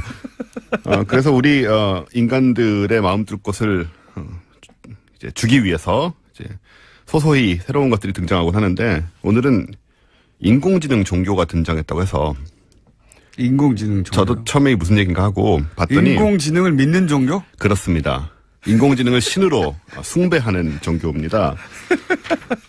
그래서 처음엔 이거 농담인가 하고 좀 자세히 봤거든요. 이건 굉장히 미국적인데요. 굉장히 미국적이죠. 네. 미국에서 나온 겁니까? 네, 물론 미국에서 나온 거고요. 네. 구글 출신의 엔지니어가 구글 출신. 예, 엔지니어 앤서니 레반도프스키라는 사람인데 네. 이분이 Way of the Future라는 미래의 길이라는 네. 이름의 교회를 설립을 한 거예요. 네. 그래서 이게 저는 계속 보면서도 이게 농담일 것이라고 생각을 했는데 본인이 농담이 아니라고 굉장히 강조하고 있고요. 네. 이미 교회는 그가 구글에 있던 2015년 9월에 설립이 됐답니다. 그럼 이분이 구글의 AI 프로젝트의 엔지니어예요, 혹시? 그건 좀 아닌 것 같기도 하고요. 그냥 자율주행 자동차 쪽인 것 같아요. 자율주행. 왜냐하면 그것도 이분이 AI하고도 좀 상관이 있긴 예, 하네요. 상관이 있긴 하죠. 네. 어느 분야이냐의 문제인데 그 속에서. 근데 이분이 구글에서 그거를 하시다가 우버 있지 않습니까? 네. 우버 택시 공유. 예, 네. 자기가 이제 구글에서 나와서 스타트업을 만들고 네. 그 우버에다가 스타트업을 6억 8천만 달러에 팝니다. 어허. 그러면서 구글에서 그 AI 관련된 자율주행 자동차 관련된 것을 유출했다고 지금 소송이 걸려 있어요. 약간 의심스러운 사람이긴 하죠. 그러니까 이분은 어쨌든 본인의 아이디어 그리고 그 스타트업 사업으로 돈을 크게 번 사람은 맞고. 돈을 크게 번 거죠. 예. 6억 달러. 엄청난 그렇습니다. 돈을 엄청난 벌었고. 돈을 벌었죠. 그래서 교회를 이미 세웠고. 이번에 이제 안 알려져 있다가 미국에서는 종교에 뭐 우리나라도 그렇지만 종교단체에 면세를 부여하기 때문에 네. 그 국세청에 신고를 하는 바람에 지금 알려진 거거든요. 아, 우리도 종교를 인정해달라고? 그렇습니다. 그래서 이분은 구글하고 이제 그 우버 관련된 엔지니어였고요. 네. 이 Way of the Future의 경우 교리가 나름 뭡니까, 교리가? 교리 이전에 나름 복음이 있습니다. 이 복음 이름이 굉장히 훌륭하거든요. The Manual이라고. 더 매뉴얼? 예, 매뉴얼이 그러니까 일종의 성경이라고 보시면 돼요. 네, 성경책이네요. 예, 이 부분을 보면 굉장히 농담스러운데 이 교리는 뭐냐면 AI가 이제 앞으로 조만간에 지금은 없지만 네. 조만간에 위대한 지성으로 등장을 해서 네. 우리 인간들보다 훨씬 더 지구도 잘 돌보고. 그럼 종교, 그러니까 보통은 등장을 한 다음에 종교가 탄생하는데. 네. 앞으로 등장할 거를 예비한 종교네요? 그러니까 강림하심을 기다린다 뭐 이런 의미가 맞이하는 아닌가. 종교네, 맞이 종교. 그렇습니다. 네. 근데 이 신이 전지전능해야 되는데 파워 끄면 신이 사라지는 신 아닙니까, 이거는? 뭐 그런 건 알아서 해결할 거라고 생각하지 않았을까요? 전기 안 들어오면 신이 지금 응답을 안 하는데 어떡하죠? 그건 뭐 그 정도는 생각을 했을 거라고 저는 기대하고 싶고요. 그래서 이제 신은 이제 스스로 진화하는 것을 선택할 수 있다. 근데 인간이 할 수 있는 건 뭐냐? 말이 되게 멋있어요. 신은 스스로 진화할 것이고 인간은 그 주변에서 어떻게 행동할지는 결정할 수 있다. 라고 해서 우리가 이제 이 신을 숭배함으로써 우리는 어떤 존재가 되기를 원하냐면 이제 신에게서 사랑받는 노인, 그러니까 진한 선배 이런 식으로 자기들은 우리 인간의 위치돼야 된다라고 생각하는 그런 종교예요. 이상하네요. 굉장히 이상하죠. 예, 교리가 AI 옆에서 네. AI로 인해서 잘 행복하게 사는 존재가 되겠다는 거 아닙니까? 그렇죠. 지배받으면서. 한마디로 말하면. 네. 예. 지배와 보호를 받으면서 그것을 해야겠다라는 것이고. 이거 사이언톨로지 같은 거 보고서 사이언톨로지에 그 유명인들, 연예인들 많이 가잖아요. 그렇죠. 그거 보고 자기도 그렇게 되고 싶어서 한 거 아니에요, 이거 혹시? 꽤나 의심스럽고요. 본인이 정말 이걸 믿고 있는 건지 굉장히 또 의심스럽고. 왜냐하면 사실 제가 인공지능 쪽 하는 엔지니어들 만나보면 인공지능 직접 하는 분들일수록 이런 걸 안 믿습니다. 당연하죠. 예, 자기들이 직접 만들고 있는데. 자기들이 짠 코드에 의해서 움직이는 건데. 그러니까요. 그것이 어떻게 신적인 존재라고 생각을 하겠어요. 그래서 아예 바깥쪽에 있는 사람이면 모르지만 이 안에 있는 사람이면 이게 좀 돈을 벌려고 하는 게 아닌가. 저는 사이언톨로지 자체도 사실은 그 36 SF 소설가가 결국 우당탕, 오컬트, 흑마술 이런 거 빠져서 왔다 갔다 하다가 어느 순간 우주인이 그 사이언톨로지라는 게 결국 우리 조상은 우주인이다. 네. 이런 얘기잖아요. 그렇죠. 예? 그런 얘기고 뭐 과학기술로 모든 걸 다 치료할 수 있고 뭐 이런 SF적인 세계관인데 근데 신기하게도 여기에 엄청나게 많은 유명한 할리우드 스타들이 가 있지 않습니까? 그래서 우리 같으면 절대 안 믿을 것 같은데요. 네. 이 사이언톨로지 같은 경우에는 사실 삼류 소설가는 아니고 꽤나 유명했던 SF 그럼 작가인데. 1위라고 하죠, 제가. 예, 론 허버드라고 네. 듀운이라는 굉장히 유명한 소설을 쓴 사람인데 이 사람이 처음에 이 사이언톨로지를 만들 때 좀 확인되지 않은 일화들은 뭐냐면 로버트 하인라인이라고 아주 유명한 정말 초인류 SF 작가가 있습니다. 네. 이 사람하고 이제 60년대 이럴 때 얘기죠. 같이 술을 마시다가 내가 돈 벌 방법을 생각을 했는데 아무래도 종교를 만들어야 될 것 같다.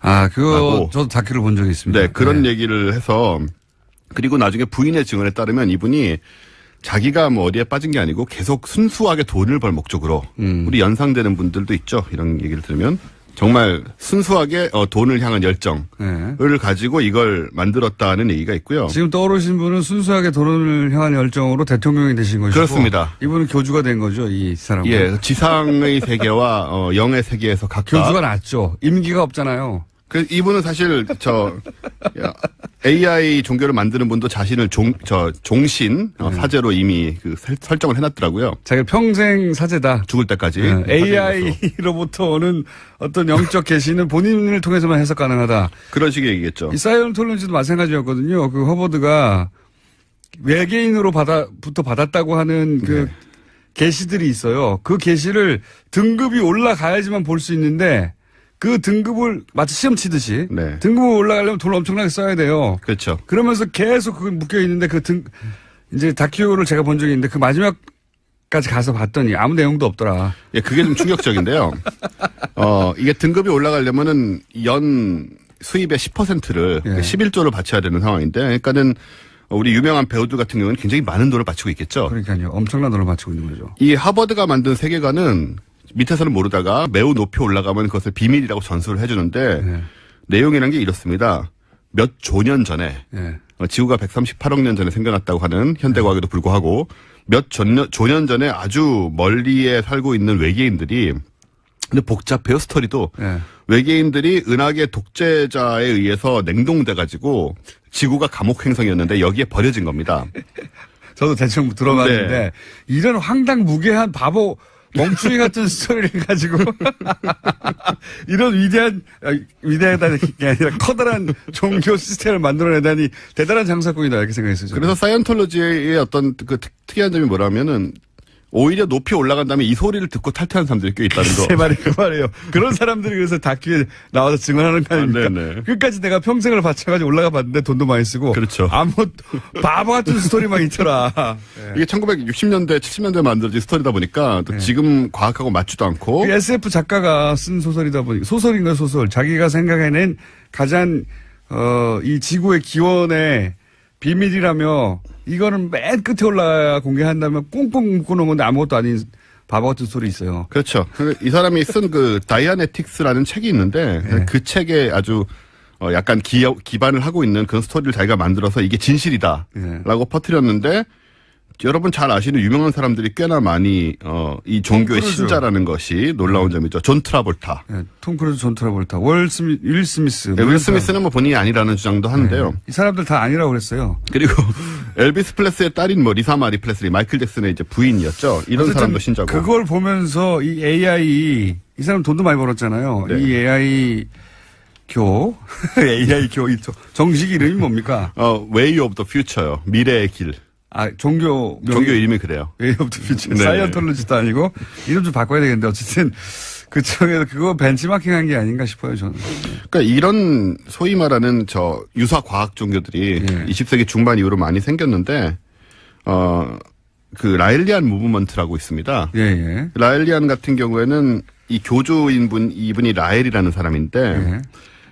외계인을 이제 만났다는 거죠. 전형적인 이제 외계인과 만나고 그 메시지를 세계에 전해야 된다라는 그런 종교인데 1973년도, 75년도에 외계인을 만났고 이분은 75년에 외계인의 우주선을 타게 됩니다. 이분은 이제 외계인이 인간 복제를 통해서 지구인을 만들었다고 하죠. 예. 예, 그래서 우주선을 타고 그들의 혹성도 방문하고, 예. 이제 여기서 꼭 이제 이런 게 등장하는 게, 거기서 모세, 석가, 예수, 무함마드를 다 만났대요. 이분들이 꼭 있어야 되죠, 거기에. 예. 만나서, 이 가르침을 듣고, 물론 이 모세, 석가, 예수, 무함마드는 전부 이 엘로힘이라는 우리의 창조주인 그 과학이 매우 발전한 외계인들이 우리에게 선지자로 보내준 것이죠. 그러니까는 그 하나님의 자리에다가 쏙 빼고 외계인을 넣은 거예요. 집어넣으면 되는 그 겁니다. 자리에 또 AI를 집어넣는 것이고. 예. 그런 식으로 하는 거죠. 그래서 말씀하신 대로 여기 같은 경우에는 인간 복제를 해서 왜냐하면 이 라일리안 무브먼트의 재밌는 점은 영혼을 인정하지 않습니다. 아까 사이언톨로지는 또 영혼 윤회를 인정을 하거든요. 영생을 복제를 통해서 얻는 거죠. 그렇죠. 몸을 계속 얻어야 되니까 영혼이 없으니까 인간 복제를 해가지고 컴퓨터에 일단은 우리의 생애 전체를 기록을 하고 있습니다.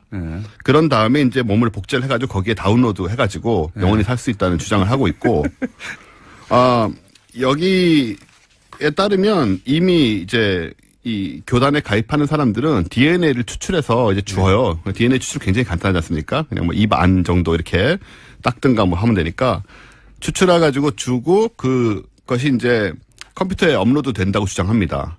그래서 이미 교단에 가입이 되면 내 정보가 컴퓨터에 들어있는 거예요. 메인 서버에.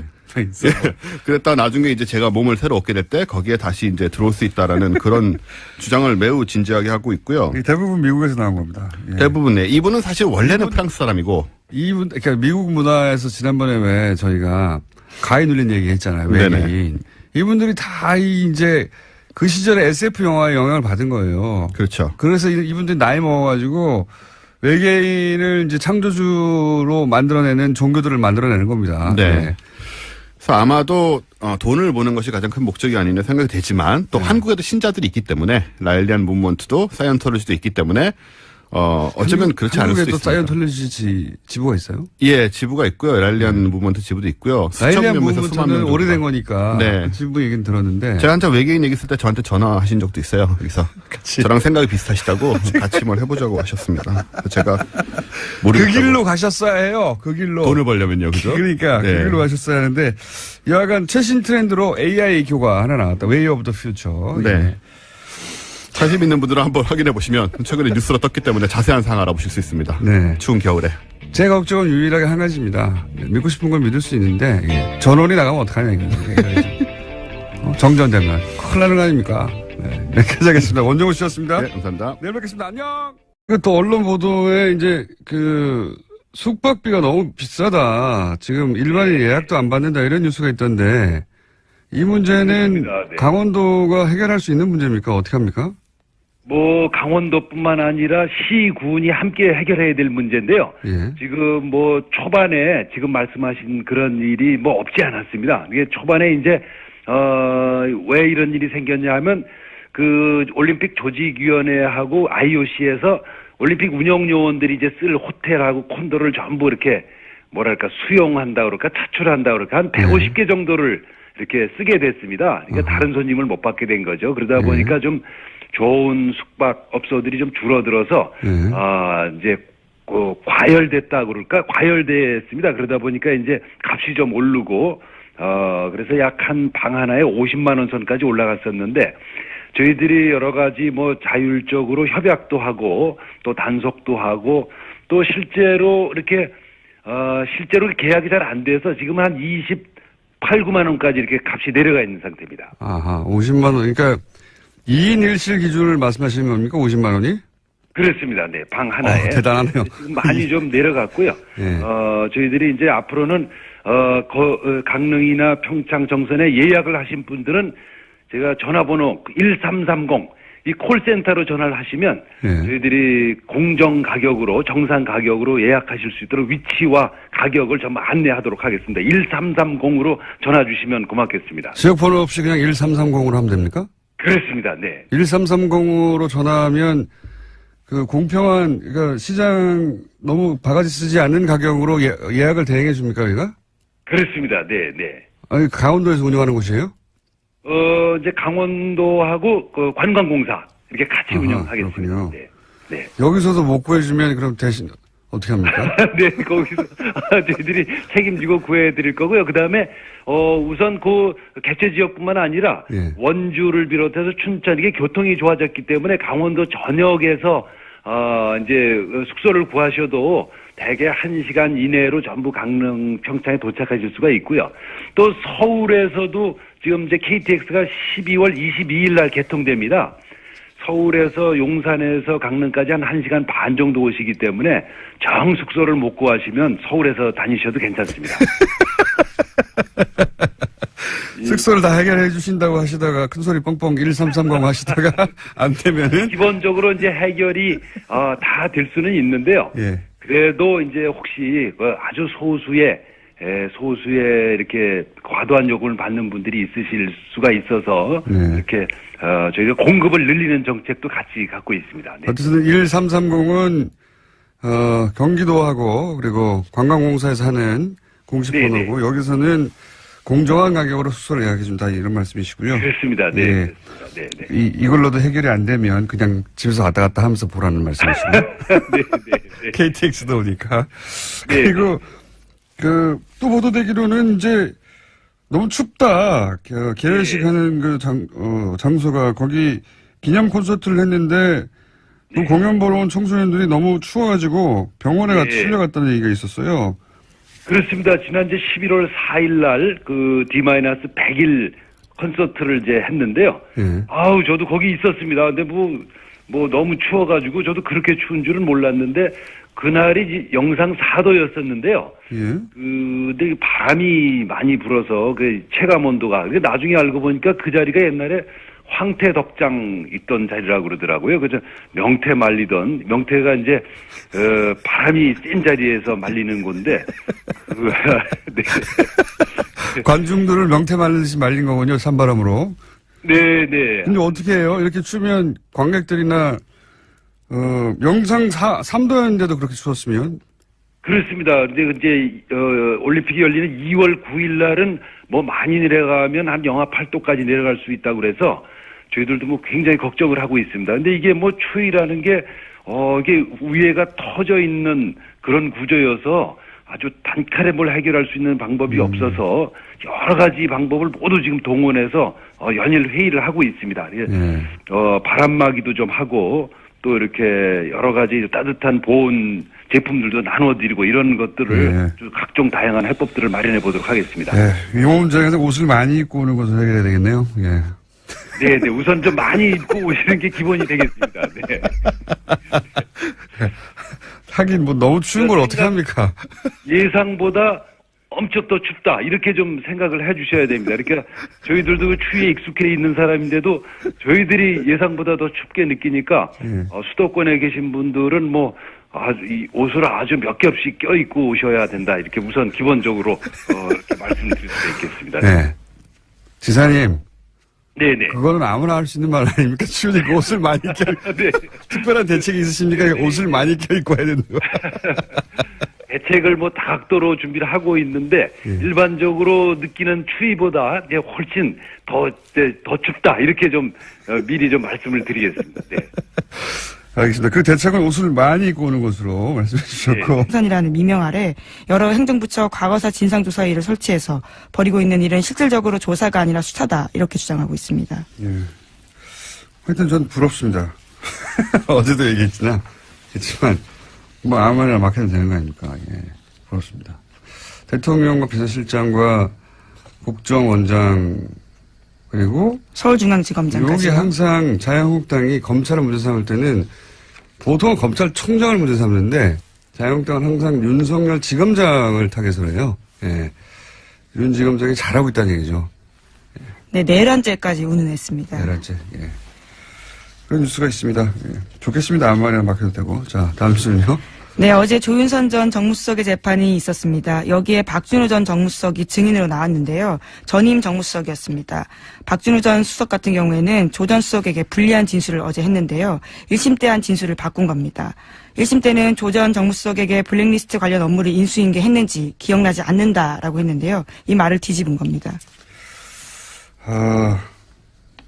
조 전 장관, 조윤선 전 장관은 굉장히 곤혹스러운 곤란한 불리한 증언이네요. 이렇게 되면 왜냐하면 이전에는 기억나지 않는다고 했는데 이거 다시 뒤집은 거예요. 인수인계 했다고. 예. 네. 1심 같은 경우에는 그러한 진술 등을 바탕으로 해서 무죄를 줬었거든요. 네. 그런데 그게 아예 뒤집어진 겁니다. 굉장히 자세히 진술했습니다, 어제. 예. 그때도 기억났는데 사실은 변호인단 측에서 거짓말을 유도하여서 그렇게 거짓말 했다. 근데 지금 마음이 바뀌었다. 이런 거 아닙니까? 마음이 바뀌었다기보다는 이제 본인에게 예, 검찰 수사를 받고 있는 상황이거든요. 본인에게 이 혐의가 오게 될 경우에 이제 어떻게 합니까? 자기가 벗어나야 되는데 여하간 조 전 장관은 석방됐는데 굉장히 불리하게 됐습니다. 네, 시기와 장소, 워딩까지 굉장히 자세하게 이야기했습니다. 좌파단체 배제와 우파단체 지원은 박근혜 대통령과 김기춘 비서실장이 관심이 있는 사안이기 때문에 챙겨야 한다. 이렇게까지 말했다고 합니다.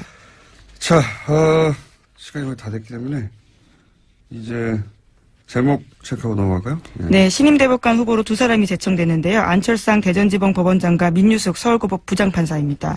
이제까지 서울대 50대 남성으로 획일화됐던 대법원 구성에서 탈피해서 다양화가 시도됐다라는 평가받고 있습니다. 비서울대 출신 여성법관 그리고 소위 이제 엘리트 코스로 가는 법원 행정처 거치지 않은 그런 의미에서 파격이다. 평가를 받고 있고요. 다음은요. 네, 국민의당과 바른정당 정책연대 협의체가 오늘 첫 회의를 엽니다. 바른정당 유승민 대표 같은 경우에는 또 자유한국당과 통합하지 않겠다라고 선을 그었고요. 하지만 국민의당 내에서는 반대파의 반발이 갈수록 거세지고 있습니다. 지금 이제 이 앞에는 바른정당이 그렇게 분당이 됐고 혹시 국민의당도 그런 길을 걸을까 싶어서 정당 관련해서는 인수가 계속 나오고 있습니다. 자, 오늘 여기까지 하겠습니다. 네, 시사인의 김은지였습니다. 감사합니다. 평창 동계올림픽이 이제 70여일 남았다고 합니다. 네. 그래서 한번 짚어보기로 하겠습니다. 평창 동계올림픽 조직위의 공동집행위원장 최문순 강원지사님 전화 연결됐습니다. 안녕하세요, 지사님. 네, 안녕하십니까? 네. 반갑습니다. 네, 고맙습니다. 오랜만입니다. 네. 네, 오랜만입니다. 네, 고맙습니다. 지난번에 직접 나온다고 하시지 않으셨습니까? 글쎄요, 한번 불러주시면. 네.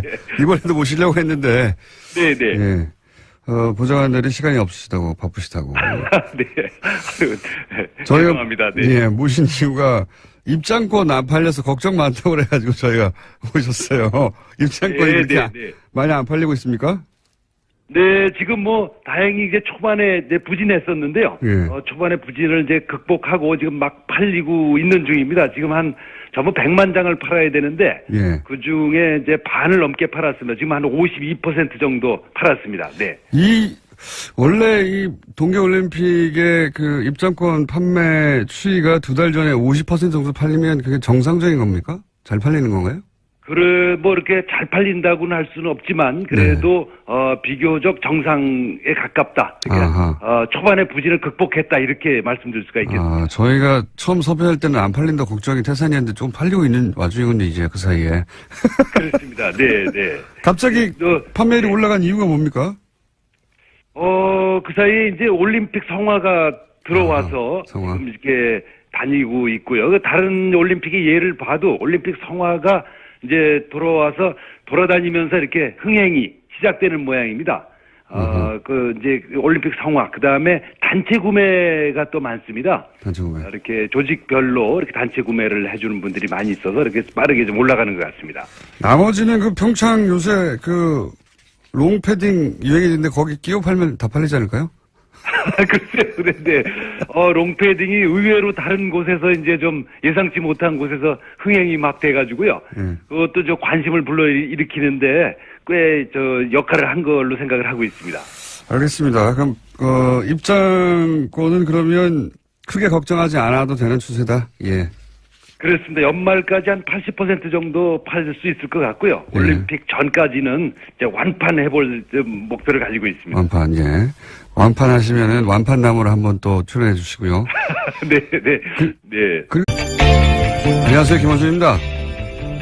김관진 석방한 판사 공격 멈춰라. 김관진 전 장관, 인관빈 전 실장을 석방한 신광열 판사 관련 조선일보 어제자 기사 제목입니다. 기사는 신광열 판사 비판 여론에 대해 법대 교수들이 뜻을 모아 성명을 냈다며 430명 법대 교수가 회원으로 있다는 전국 법과대학 교수회의 이호선 회장을 인터뷰하고 있습니다. 이 인터뷰를 통해 이 회장은 법관의 결정에 대한 과도한 비판은 헌법과 법치주의 정신을 무너뜨릴 수 있다는 위기감으로 교수들이 뜻을 모았다고 주장했습니다.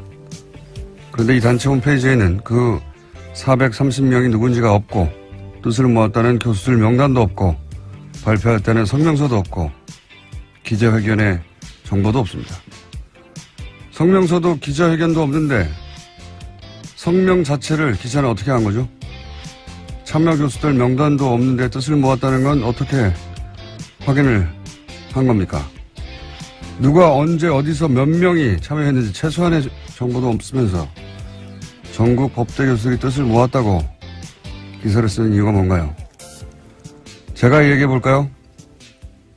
신광열 판사의 석방이 그만큼 말이 안 되니까 그래서 비판 여론을 어떻게든 물타기 해보려고 도둑이 재발이 저린 거 그거 아닙니까?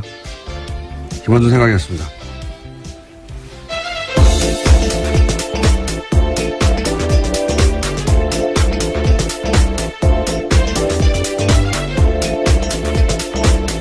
시사인의 김은주입니다. 네.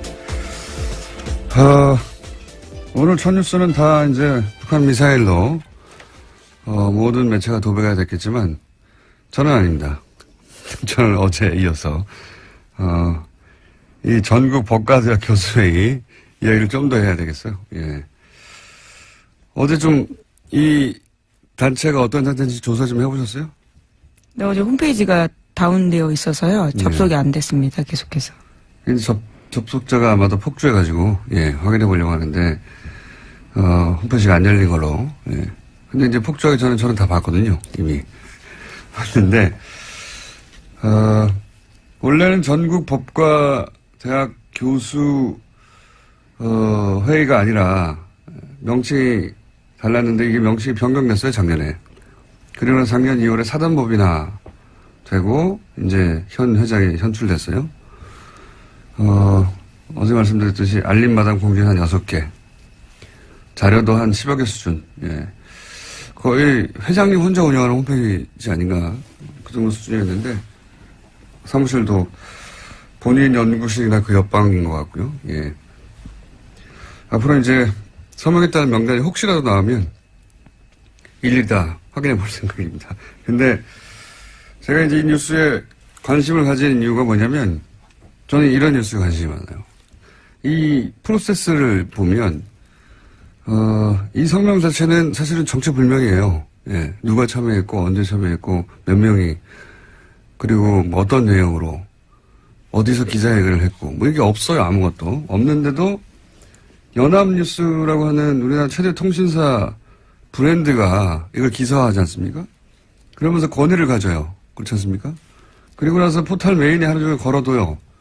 이렇게 되면 어떤 개인이나 혹은 일부 주장이 이런 프로세스를 거치면서 권위가 부여돼서 전 국민을 상대로 여론조를 할 수 있게 되는 거 아닙니까?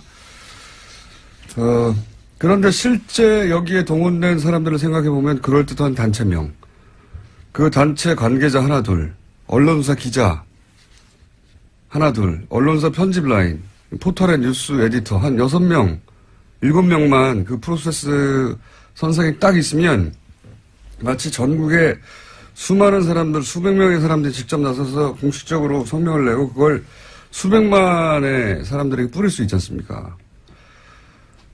얼마나 효율적이에요. 예, 몇 명의 이야기를 몇백만에게 뿌린다는 게. 이명박 박근혜 시절 이렇게 정말 많이 했거든요. 이 전형적인 어떤 그 여론 후도의 프로세스가 돌아가는 걸 또다시 보게 되는 거죠, 지금. 예, 그래서 저는 이 뉴스가 어떻게 실린 건지 도대체, 어떤 과정을 거쳐서 이게 도대체 전국에 400명 이상 법대 교수에 나서서 이렇게, 공식적으로 설명을 낸 것처럼 기사가 됐는지 저는 앞으로 꼭 밝혀야 되겠습니다. 그래서, 왜냐면 이게 한 번이 아니라 이런 일이 너무 많았기 때문에 과거에. 아직도 이런다는 거죠. 저는 이 뉴스에 관심이 많습니다. 자, 앞으로도 계속 관심을 가져야겠다고 해놓고, 이제 북한 미사일 얘기해보죠. 네, 안보 관련된 뉴스가 오늘 가장 큰 뉴스 중에 하나인데요. 오늘 새벽 합동참모본부는 북한이 탄도미사일을 발사했다고 밝혔습니다. 오늘 오전 3시 17분 정도 평안남도 평성 일대에서 동해상으로 탄도미사일 한 발을 발사했다라는 건데요. 합참에 따르면 군은 오전 3시 23분에 북한의 탄도미사일 도발에 대응했습니다. 동해상으로 적 도발 원점까지의 거리를 고려해서 지해공 동시 탄착 개념을 적용한 미사일 합동 정밀 타격 훈련을 실시했다라고 합니다. 운행장 자기 사람을 꽂을 거 아니겠습니까? 이게 최순실 쪽에 부탁을 받고. 그런데 이런 걸 했던 것도 결국은 이 차장 라인을 통해서 한 게 아니냐. 뭐 이런 수사가 이루어지고 있는 겁니다. 네. 그런데 과연 그렇게 해서 우병우 선수를 이번에는 구속시킬 수 있을 것인가? 그건 모르겠어요. 네, 오늘 오전 하도 많이 10시에 실패해가지고. 예, 다시 피해자라 신분으로 불려 나와서요 조사받습니다. 그런 뉴스입니다. 예. 다음 뉴스는요? 네, 국정원이 2013년 검찰의 대선 개입 수사를 막으려고 원세훈 전 원장의 개인 비리를 들이밀었다라는 한겨레 신문에 오늘 아침 보도가 있습니다. 그러면서 댓글 사건 수사를 중단시켜야 한다라는 보고서를 작성했다라는 건데요. 그러니까 국정원은 검찰 수사가 한참 진행되던 2013년 4월 달에 수사 무마를 위한 하나의 전략을 짰다라고 합니다. 검찰도 체면이 있기 때문에 원전 원장을 구속되게 해줘야 되는데 그것이 개인 비리여야 한다라는 건데요. 일종의 빅딜을 해야 된다라는 보고서 내용이 있다고 합니다. 국정원은 이런 곳이에요. 국정원장을 했던 사람 아닙니까?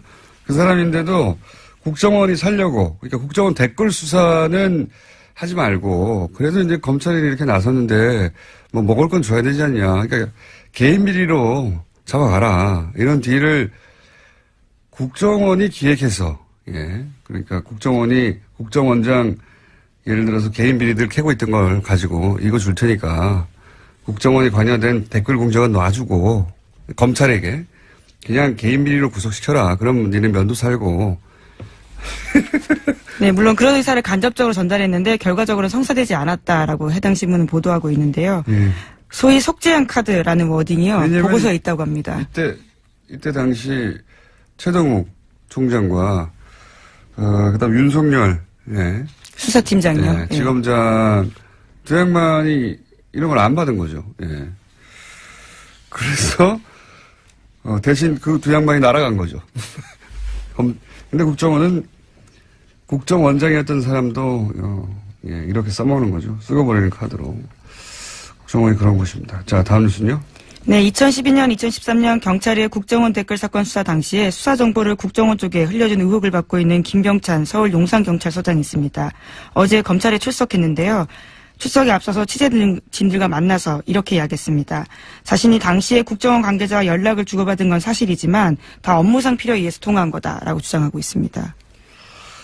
이 뉴스의 핵심은 또 김용판 전 청장을 향한 수사라는 거죠. 이게 지금 김병찬 서울 용산경찰서장을 왜 갑자기 검찰에 출석시켰냐. 이거는 이제 똑같은 시기에 댓글 공작 을 수사했던 경찰.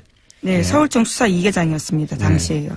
경찰의 당시 책임졌던 김용판 전 청장이 무죄를 풀려났잖아요. 관련해가지고. 근데, 지금 나오고 있는 이제 관련 보도들을 보면 당시 청와대 새누리 국정경찰이 한 몸통으로, 커넥션을 이뤄서 이 당시에 댓글 공작이 아무런 혐의가 없다라고 대선 직전에 발표한 것 사건. 경찰과 국정원의 정치 개입이죠. 명백한 대선 개입. 이 수사를 다시 하겠다는 의지죠. 예. 그래서 지금 김병찬 서울 용산경찰서장이 출석해서 조사를 받는다. 타겟은 김용판 전 청장이다. 이렇게 보시면 되겠습니다. 김용판 전 청장 같은 경우에는 굉장히 유명한 저서가 있는데요. 우리가 모른다고 없는 것이 아니다라는 제목의 책이 있습니다. 자신의 치안 철학을 담았다라고 하는데요. 새삼스럽게 다시 그 책 제목이 생각날 때입니다. 아, 그런 책이 있어요? 예, 굉장히 자신은 자랑스러워하는 책인데요. 치안 철학을 담았다라고 합니다. 본인의 운명을 예언한 책일 수도 있겠네요. 예. 근데 이제 김용판 전 청장을 타겟으로 한다는 건 결국 또, 이명박 전 대통령을 타겟으로 한다고 볼 수도 있습니다. 예. 다음 뉴스는요? 네, 어제 검찰이 김태효 전 청와대 대외전략비서관 사무실 등을 압수수색했습니다. 이명박 정부 시절 군 댓글부대 관련 등의 혐의인데요. 검찰 관계자는 의미 있는 자료를 일부 확보했다라고 밝혔습니다. 김 전 비서관은 김관진 전 국방부 장관이 이명박 전 대통령에게 사이버사 증언과 관련해서 보고하는 자리에 배석했고요. 이후에 실무회의도 했다라는 의혹을 받고 있습니다. 이것도 역시 이명박 전 대통령을 타겟으로 한 수사입니다. 그러니까 댓글 공작, 국정원 댓글 공작 혹은 사이버 사령부 댓글 공작, 이 공작을 이제 청와대에서 주도했는데 청와대 주도했던 실무회의의 총책 정도 해당되는 사람이 이 김태효 당시 비서관이거든요. 이 김태효 비서관이 김관진 전 국방장관이 이제 검찰에서 인정했잖아요. 본인이 대통령에게 사이버사 증언과 관련 보고를 했고 지시도 받았다. 대통령이 보고했다는 말을 했어요. 김관진 전 장관이. 했다는 거죠. 예. 근데 그 실무회의의 책임자였단 말이죠. 김태효 비서관이. 그러니까 지금 김관진, 민관빈 석방되니까 아예 다이렉트로 김태효 비서관 쪽으로 타겟을 바꾼 겁니다. 현재. 예. 그것도 역시 이명박 전 대통령을 타겟으로 하는 수사 진척이다. 자, 다음 뉴스는요? 네, 어제 국회 부의장인 자유한국당 심재철 의원의 발언이 논란이 되고 있습니다. 문재인 대통령과 임종석 비서실장, 서훈 국정원장과 윤석열 서울지검장을 법치 파괴, 내란죄와 국가기밀 누설죄 등으로 형사고발해야 한다라고 주장해서인데요. 심 의원은 현재 문재인 정부가 적폐청... 오랜만이네요. 네, 75일 만입니다. 지난 9월 15일 날 중장기 거리 미사일 쏘았습니다. 제가 여기서 주목하는 거는 시간대가 이제 새벽 3시. 예, 이건 이제 미국 시간대를 타겟하는 거거든요. 그리고 이게 일본을 넘어가지 않았어요. 기술적으로 그건 아무것도 아닌데 북한에는 일본 별도를 넘어가지 않았다. 두 번째 주목 포인트는. 그리고 거리는 충분히 길다. 그러니까 이게 지난번에 재진입 기술이 가장 어렵다고 얘기했지 않습니까? 제가 보기엔 이제 미국을 상대로 일본을 넘어가지 않는 것은 영내의 긴장은 최소화하면서 우리 기술이 재진입의 기술까지 확보된 것, 뭐 이런 미국의 과시하는 의미다. 예. 왜냐하면 북한이 원하는 건 이제 핵 보유국으로 인정하라는 걸 원하는 거니까요. 예. 그런 목적의 발사인 것 같습니다. 네. 네, 그래서 로이터 통신의 보도에 따르면요, 미 국방부는 북한이 발사한 미사일에 대한 1차 분석 결과를 내놨는데 대륙간 탄도미사일, 그러니까 ICBM으로 평가된다라고 밝혔습니다. 북한 미사일이 약 1000km 날아가서 일본 해상에 낙하했고요. 미국과 동맹국에는 위협을 주지 않는다라고 미 국방부가 밝혔습니다. 그러니까요. 예. 지금 영내 긴장을 최소화하면서 기술력은 보여주고 그리고 시간대를 볼 때 이 미국 보라고, 예, 미국의 반응을 얻어내기 위한, 그 관점에서 이제 미사일을 보시면 되는 거고요. 그 외에 여러 가지 이야기들은 다 대잡이죠. 예. 올해 내내 있었던. 자, 트럼프는 또 강력하게 얘기하겠죠. 예. 네, 트위터를 주목해야 될 것 같은데요. 우선 문재인 대통령은 국가안전보장회의 전체회의를 소집했다라고 했습니다. 긴급하게 지시했는데요. 오늘 2차 보고, 그러니까 3시 24분에 보고를 받자마자 NSC 전체회의 소집을 지시했다라고 합니다. 네, 이것도 뭐 한 10번 정도 본 뉴스입니다. 이때까지. 네, 11번째 미사일 도발이라고 합니다. 문재인 정부 출범 이후에요. 최근 6개월간 똑같은 패턴인데, 예, 그 중에 주목할 지점은 제가 말씀드린 시간대, 그 다음에, 북한 열도를 위로 지나가 세평양이 떨어진 게 아니다. 예, 이제 짧게 쐈다. 중요한 건 재진입 기술이다. 예. 그래서 이제는 기술을 거의 다 확보했다고 미국에 과시하는 그 관점에서 이제 보시면 되고요. 그 나머지는 뭐 동호 반복입니다. 자, 다음 뉴스는요. 네, 최윤수 전 국정원 2차장이 있습니다. 우병우 전 수석의 절친이라고 알려져 있는 인물인데요. 지난 26일에 검찰 조사를 받았는데 여기서 한 내용들이 일부 보도가 됐습니다. 최윤수 전 국정원 2차장이 추명호 전 국정원 국장의 우병우 전 민정수석 비선복을 알았다라고 인정했다라는 보도인데요. 오늘 아침 경향신문이 보도했습니다. 최 전 차장 같은 경우에는 피의자 신문 과정에서 수사팀이 내민 관련 보고서를 보고 혐의를 일부 시인했다라고 하는 건데 추 전 국장이 정식 보고 라인을 거치지 않고 청와대에 직보하는 것을 사실상 묵인했다라는 겁니다. 이게 뉴스의 의미를 좀 전달해 줘야 되는데 항상 뉴스가 이런 사실관계 중심으로 나오니까 핵심이 뭐냐면 이제 최은수 전 2차장이 우병우 전 수석의 절친으로 알려져 있거든요. 예, 검찰 시절부터. 그래서 우병우 전 수석의 권유로 2차장에 갔다라는 게 지금 정설이죠. 예, 본인이 싫다고 했는데 국정원의 우병우의 라인의 정점으로 이 최은수 2차장을 국정원에 가라고 한 사람이 우병우 본인이고 그러니까 직통 라인이다. 그래서 최순실 라인이라고는 추 국장도 그 아래에 있었던 거다. 실제로는 이 모든 국정원과의 그 내통 혹은 거래는 우병우와 최은수 선상에 이루어진 거다. 이게 이제 검찰이 보는 시각이에요. 예. 실제로 이병호 당시 국정원장 같은 경우에는요, 관련 사실들을 알지 못했다라고 검찰은 확인했다라고 합니다. 그러니까 보고 행위가 이루어지는 것을 알지 못했다라는 거죠. 그러니까 이제 우병우의 국정원 라인, 직통 라인이 최윤수 2차장이라고 이제 검찰은 보는 것이고 그 직통 라인이라는 것을 입증할 일부 진술을 얻었다 이런 내용입니다. 이렇게 되면 이제 뭐가 달라지냐면 우병우 전 수석이 국정원을 직통으로 이 사람과 거래하면서 이 차장과 거래하면서 불법적으로 뭐 감찰을 한다든가 정보를 빼낸다든가 혹은 뭐 그 감찰 얘기도 많았잖아요.